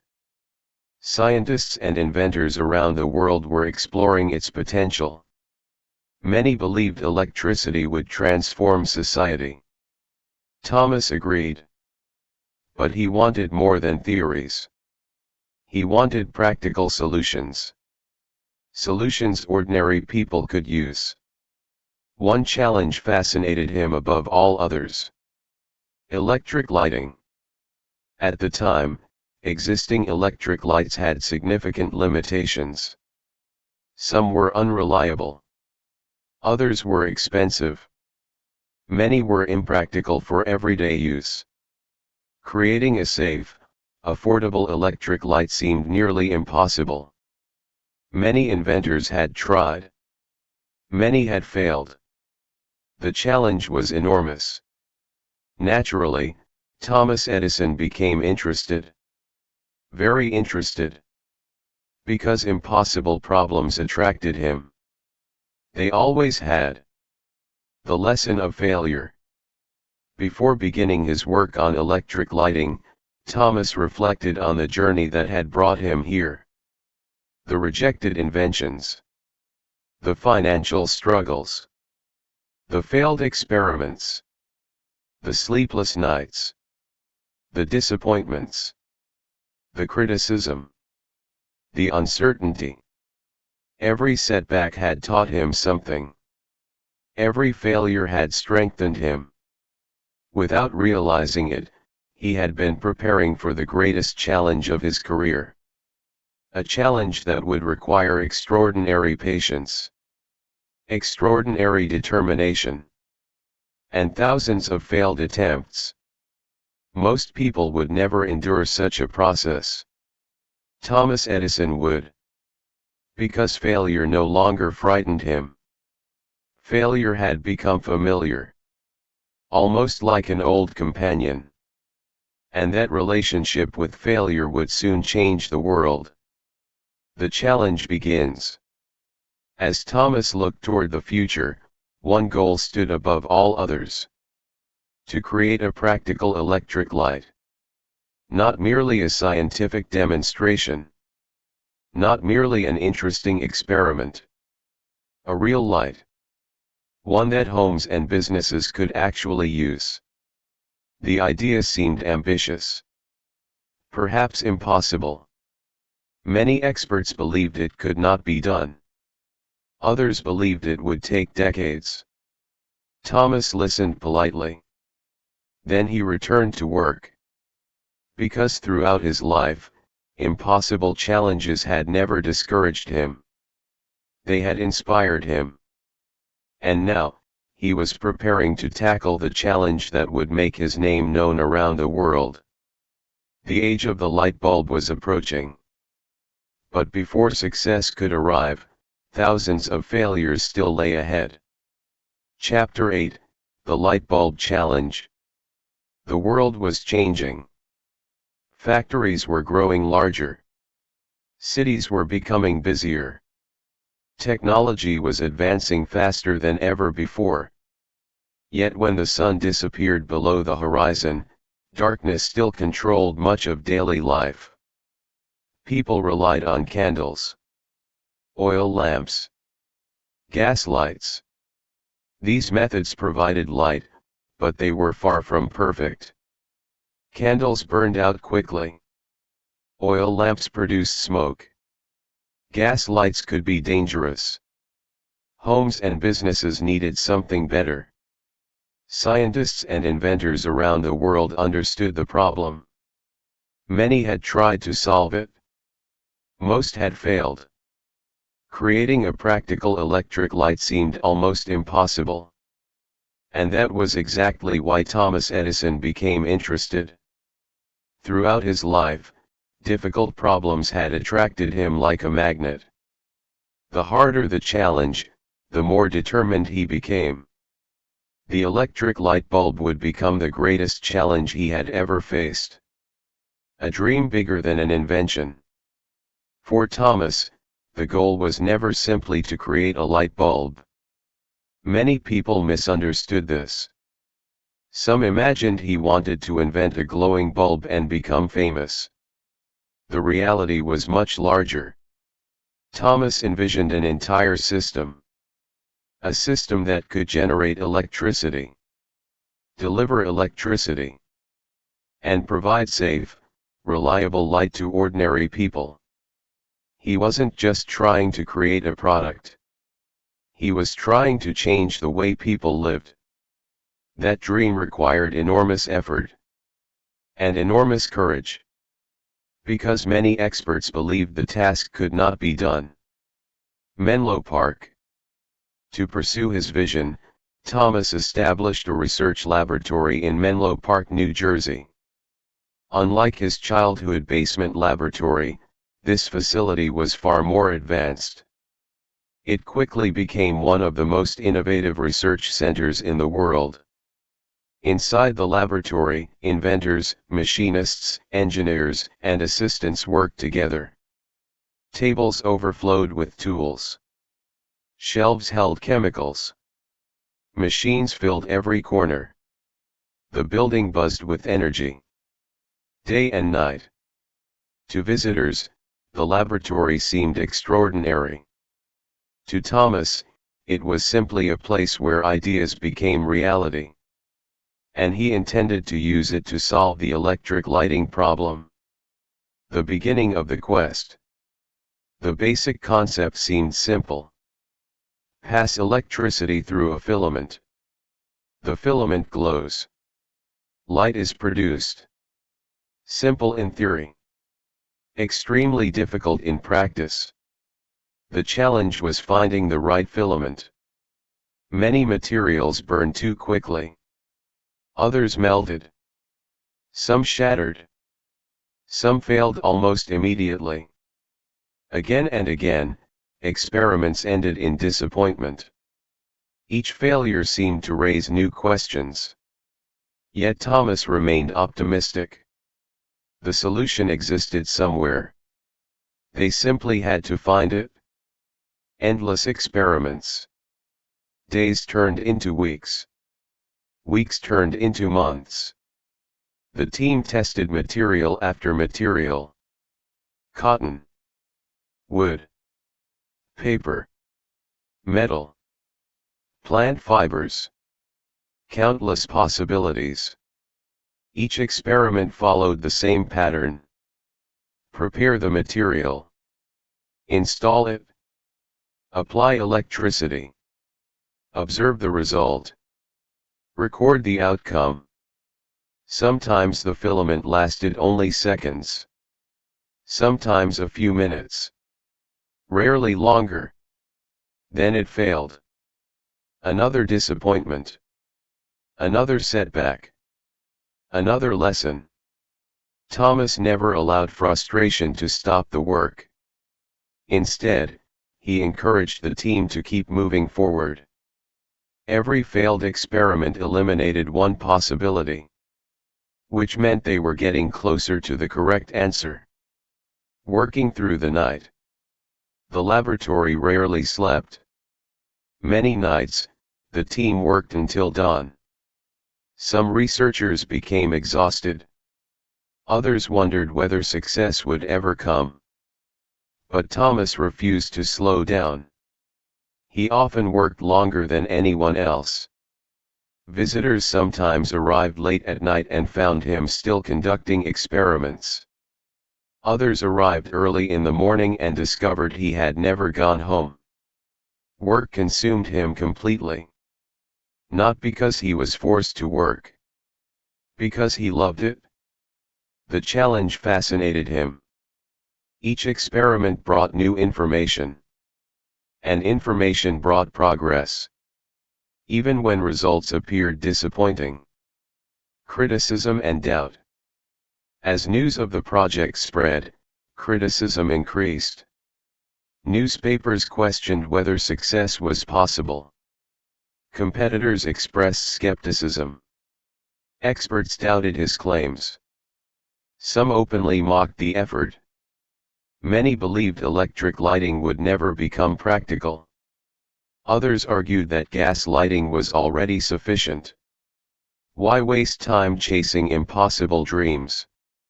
Thomas heard the criticism. Then ignored it. Critics had doubted him before.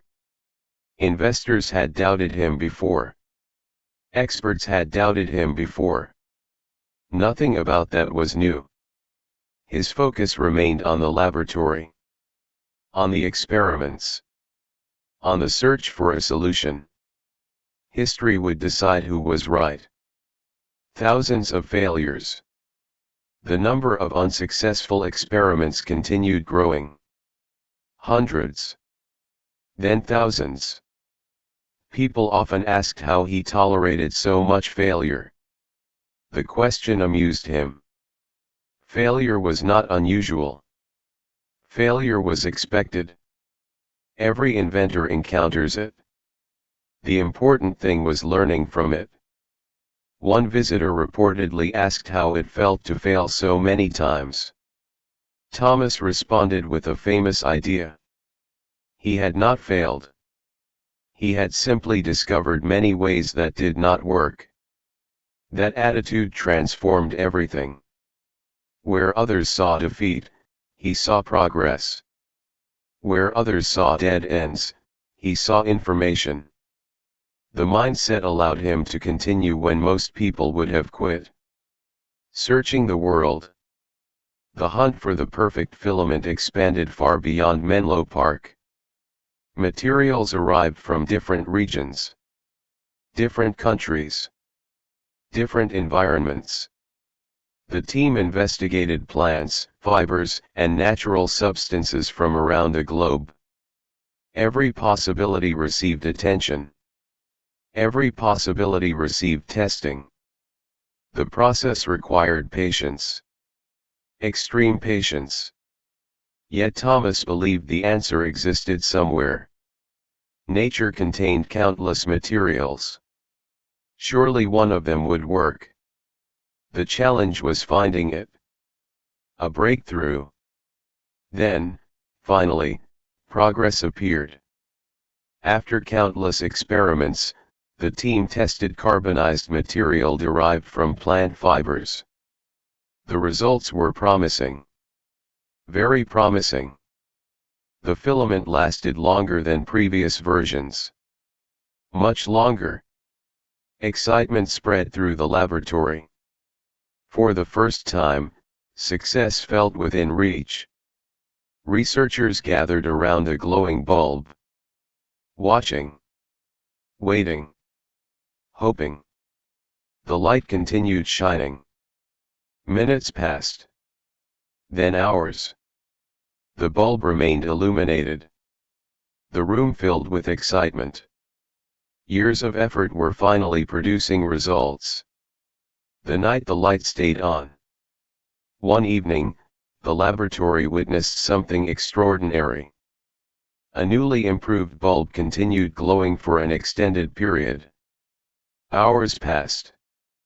Then more hours. Still the light remained. The researchers watched in amazement. Some barely dared to leave the room. The moment felt historic. Because it was. For years, countless inventors had struggled with the same challenge. Now Thomas and his team were proving that practical electric lighting was possible. Not perfect. Not finished. But possible. And possibility changes everything. From invention to reality.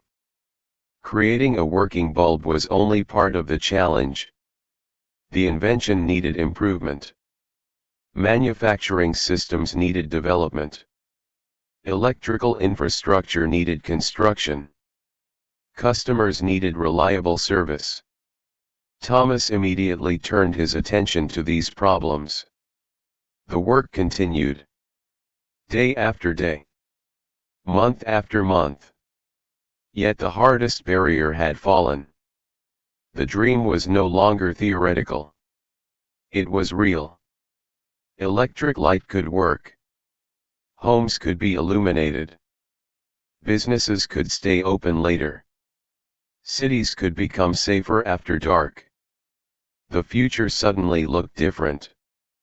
Brighter. Literally. The world takes notice. News spread rapidly. People wanted to see the invention. Visitors traveled to Menlo Park. Journalists wrote articles. Investors paid attention. Crowds gathered. The laboratory became famous. Some visitors stared at the glowing bulbs in disbelief. Others viewed them with excitement. Many understood they were witnessing history. Thomas Edison had not merely created another invention. He had helped launch a new era. An era powered by electricity. The cost of success. The public often sees only the final achievement. The glowing light bulb. The celebration. The headlines. They rarely see the years of effort behind it. The sleepless nights. The failed experiments. The uncertainty. The sacrifices. Thomas understood that success always carried a price. And he had paid it willingly. Thousands of experiments. Thousands of disappointments. Thousands of lessons. Every failure had contributed to this moment. Every setback had moved him forward. A light for the world. One evening, as the laboratory glowed with electric light, Thomas paused for a moment. Around him stood the evidence of years of work. The glowing bulbs represented far more than technology. They represented perseverance, determination, belief. Proof that impossible problems can be solved when people refuse to quit. The curious boy who once filled notebooks with questions had accomplished something extraordinary. But his journey was not over. Far from it. The invention of the light bulb would make him famous. Yet even greater challenges awaited.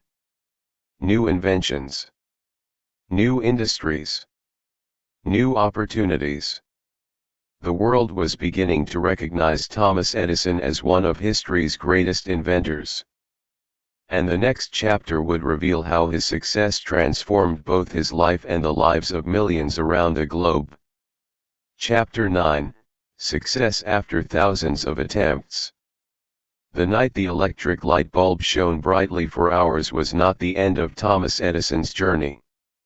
It was the beginning of a new chapter. For years, he had worked in relative obscurity. Scientists knew his name. Engineers respected his talent. Businessmen admired his determination. But now, something had changed. The world was paying attention. Newspapers across America and beyond began reporting on his achievements. People who had never heard of Thomas Edison suddenly wanted to know everything about him. Who was this inventor? How had he created such a remarkable invention? And what would he do next? The answers would surprise everyone. Because Thomas Edison was just getting started. The Wizard of Menlo Park. As news of his inventions spread, journalists gave Thomas a nickname. They called him the Wizard of Menlo Park. The name captured the public's imagination. To ordinary people, the glowing electric light seemed almost magical. For centuries, darkness had been a natural part of life. Now, with the flip of a switch, darkness could be pushed away. It felt miraculous. Visitors traveled from far away to see the invention with their own eyes. Many arrived skeptical. They left amazed. Crowds gathered outside Menlo Park. Reporters filled newspapers with stories. Investors sought meetings. Business leaders wanted partnerships. Thomas Edison had become one of the most famous inventors in the world. Yet fame never changed his habits. While others celebrated his success, Thomas returned to work. There were still problems to solve. Still inventions to create. Still questions to answer. Building an electrical world. Most people focused on the light bulb. Thomas focused on something much bigger. A light bulb alone could not transform society. People needed electricity. Reliable electricity. Electricity delivered safely to homes and businesses. That meant building entire systems. Power stations. Generators. Electrical networks. Distribution systems. The challenge was enormous. No city had ever operated on such a scale before. Many experts believed the task would be impossible. Thomas disagreed. He always had. Once again, he assembled teams of talented workers. Engineers. Machinists. Technicians. Designers. Together they began creating the infrastructure necessary to power the future. The work required incredible effort. But the rewards would be extraordinary. A city of light. In 1882, one of Thomas's most ambitious dreams became reality. A power station opened in New York City. For the first time, electricity could be delivered to large numbers of customers through a centralized system. The achievement was historic. When the system began operating, electric lights illuminated homes and businesses. People stared in wonder. Store owners extended their hours. Workers could continue after sunset. Streets became safer. The city looked different. The future had arrived. And electricity was leading the way. Thomas watched the success with satisfaction. Not because it made him famous, but because it proved something important. The impossible had become possible. Again.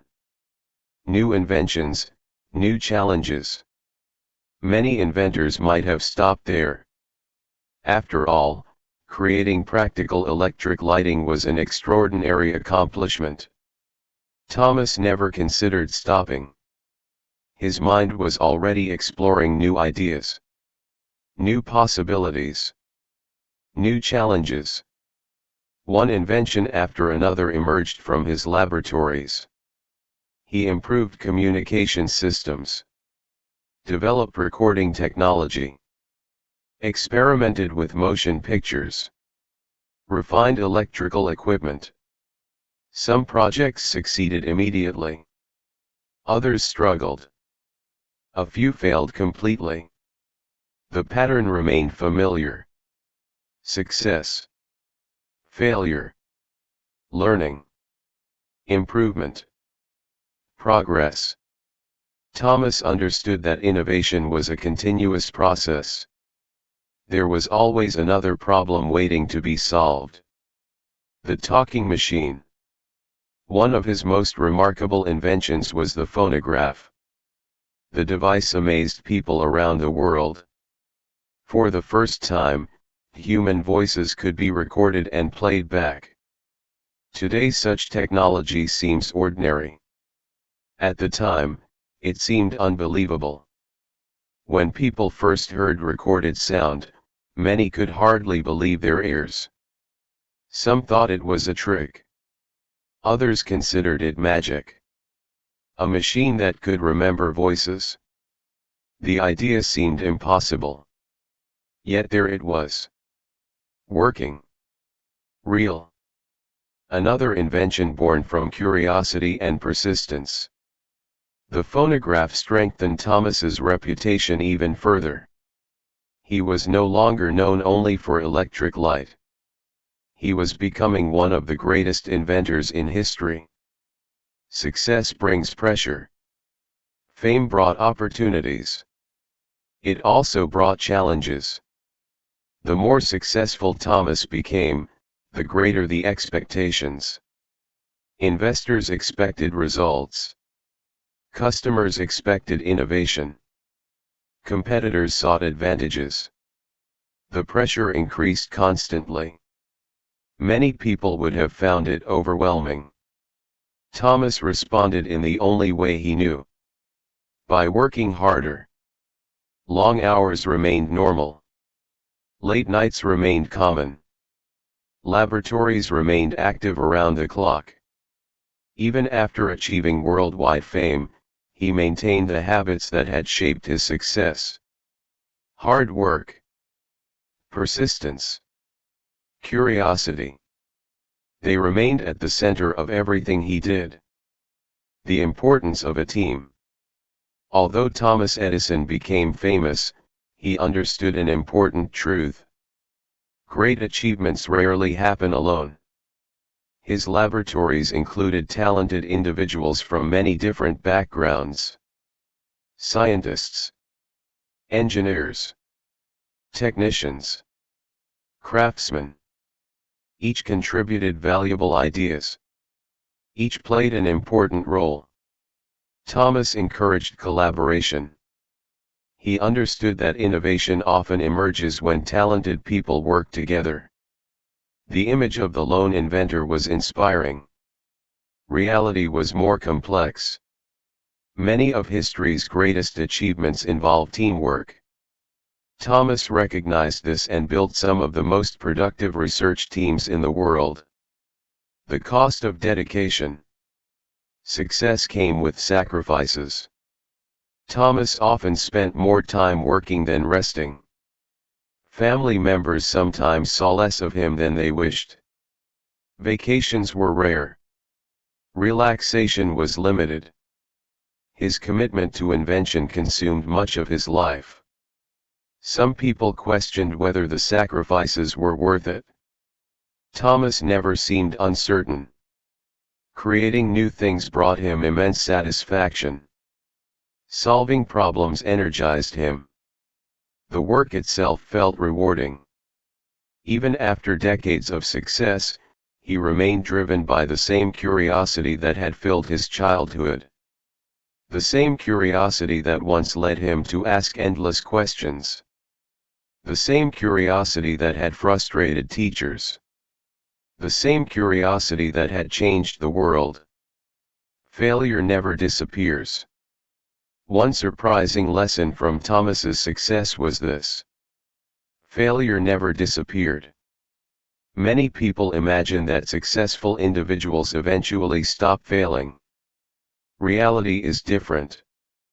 The more ambitious the goals, the greater the possibility of failure. Some of Thomas's later projects struggled. Others failed to achieve commercial success. Certain ideas never worked as intended. Yet his response remained unchanged. He learned, adapted, improved, and tried again. Success had not eliminated failure. It had simply taught him how to handle it. This lesson became one of the defining principles of his life, inspiring the next generation. As Thomas's reputation grew, young inventors began looking to him for inspiration. Students studied his achievements. Entrepreneurs admired his determination. Scientists respected his creativity. People wanted to know his secret. How had he accomplished so much? His answer rarely focused on talent. Instead, he emphasized effort, persistence, hard work. One of his most famous statements reflected this belief. Genius is 1% inspiration and 99% perspiration. The quote captured his philosophy perfectly. Ideas matter. But effort matters more. Dreams matter. But action matters more. Success requires work.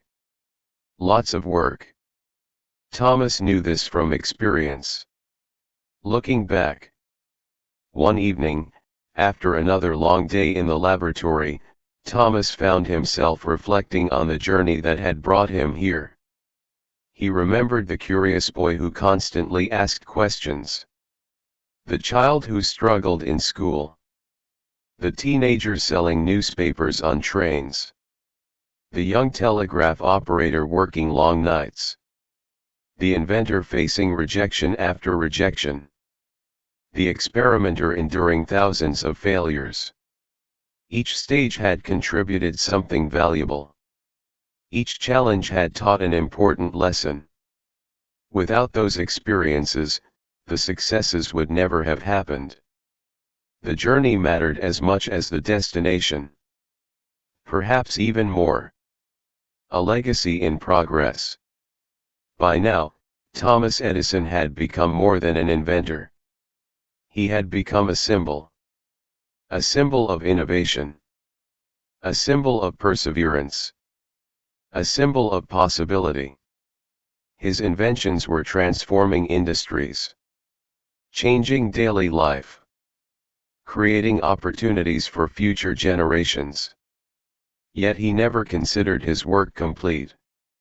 There were always more questions. More challenges. More discoveries waiting ahead. The spirit of curiosity that defined his childhood remained alive. And it would remain alive for the rest of his life. Toward an enduring legacy. As the years passed, Thomas continued inventing, experimenting, and exploring. The world around him changed rapidly. Electricity spread. Technology advanced. Industries evolved. Many of these changes were influenced by his work. Millions of people benefited from inventions that began as simple ideas in a curious young mind. The boy who once filled notebooks with questions had become one of history's greatest innovators. But his greatest contribution was not any single invention. It was the example he set. The example of persistence. The example of hard work. The example of refusing to surrender when faced with failure. And that example would become the foundation of his lasting legacy. The final chapter of his story would reveal why the lessons of Thomas Edison continue to inspire people more than a century later. Chapter 10, A Legacy That Changed the World. The laboratory was quiet. For a rare moment, Thomas Edison sat alone, surrounded by the tools, notebooks, and inventions that had filled much of his life. Outside, the world was changing rapidly. Cities glowed with electric light. Businesses operated using technologies that had once existed only in imagination. Communication traveled faster than ever before. Industries were evolving. Entire ways of life were being transformed. Many of these changes had been influenced by one man. A man who, as a child, had simply been curious. A man who had refused to stop asking questions. A man named Thomas Alva Edison. As he reflected on his journey, he understood something important. His life had never been about a single invention. It had been about possibility. The possibility that problems could be solved. The possibility that failures could become lessons. The possibility that ordinary people could accomplish extraordinary things. And those lessons would become his greatest legacy. The boy who never stopped learning. Even after becoming one of the most famous inventors in the world, Thomas never stopped learning. Success did not make him complacent. Fame did not make him satisfied. Recognition did not end his curiosity.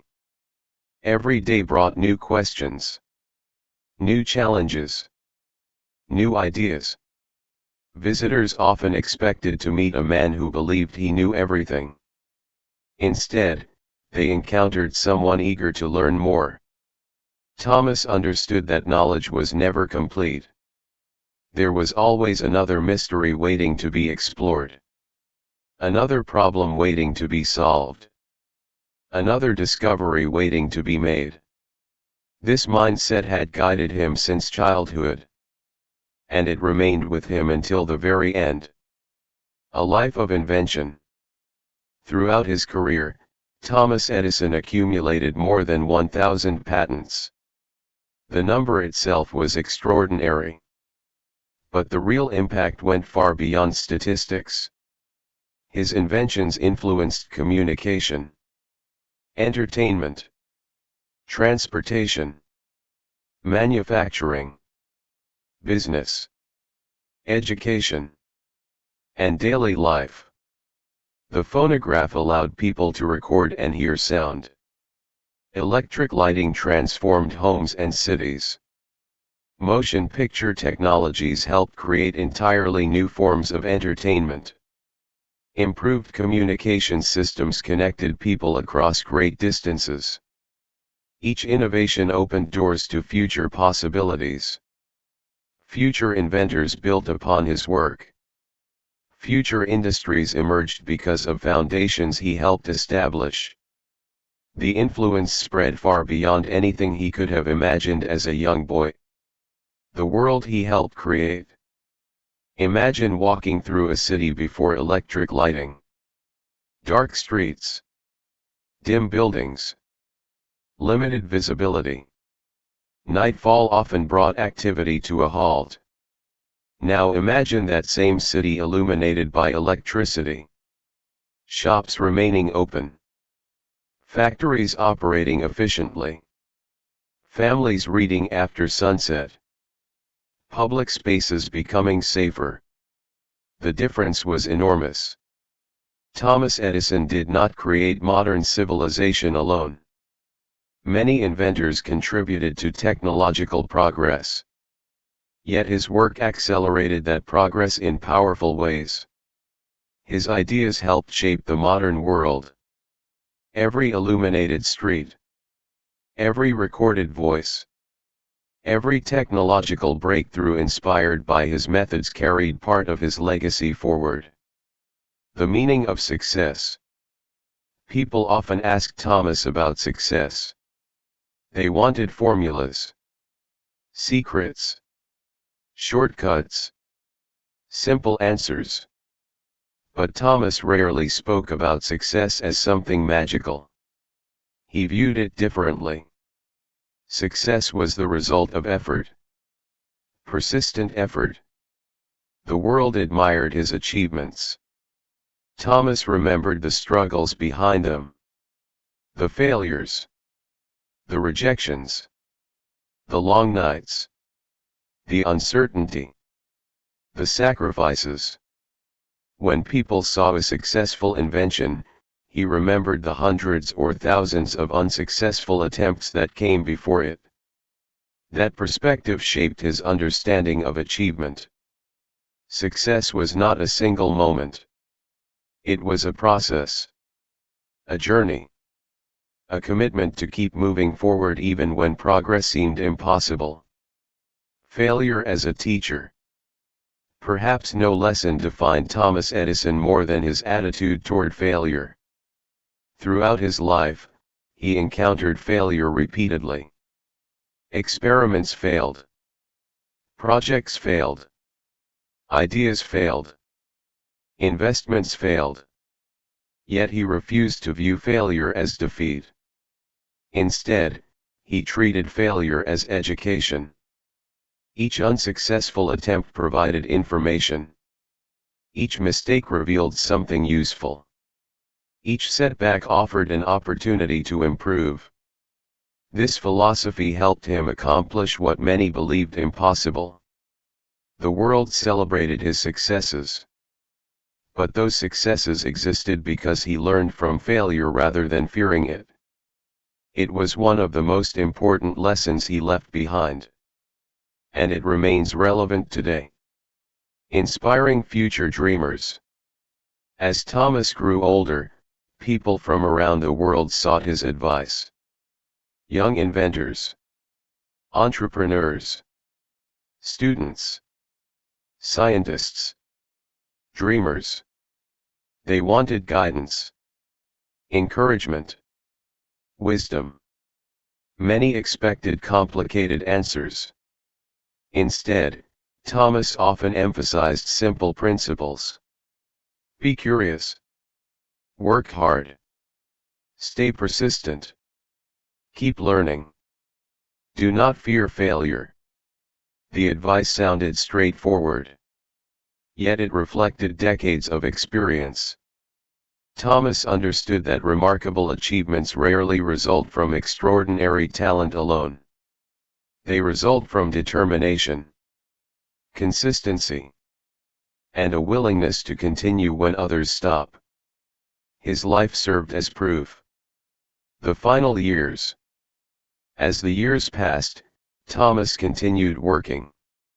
Even when age slowed him, curiosity remained strong.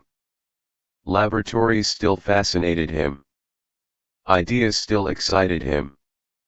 Problems still attracted his attention. The world around him changed dramatically during his lifetime.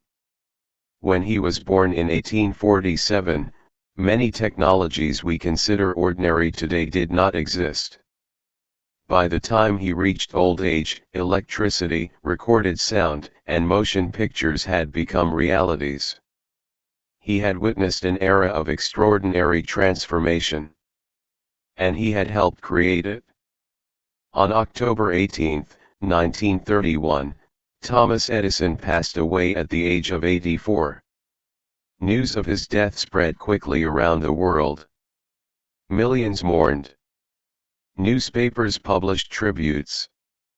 Leaders offered condolences.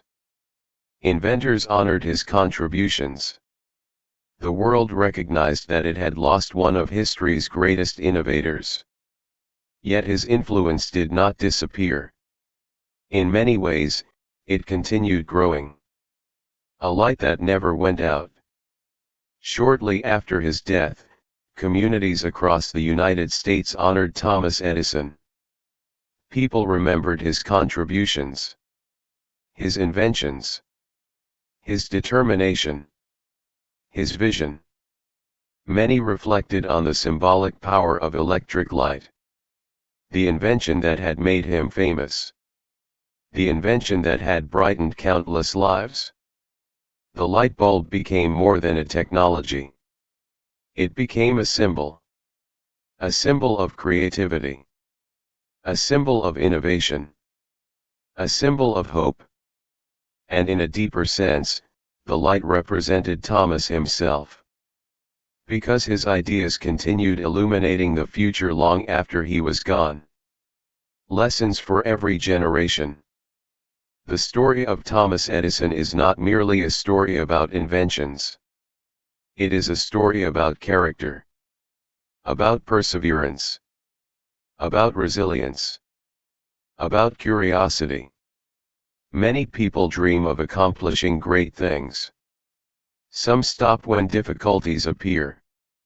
Others stop when failure arrives. Thomas chose a different path. He kept going. Again and again.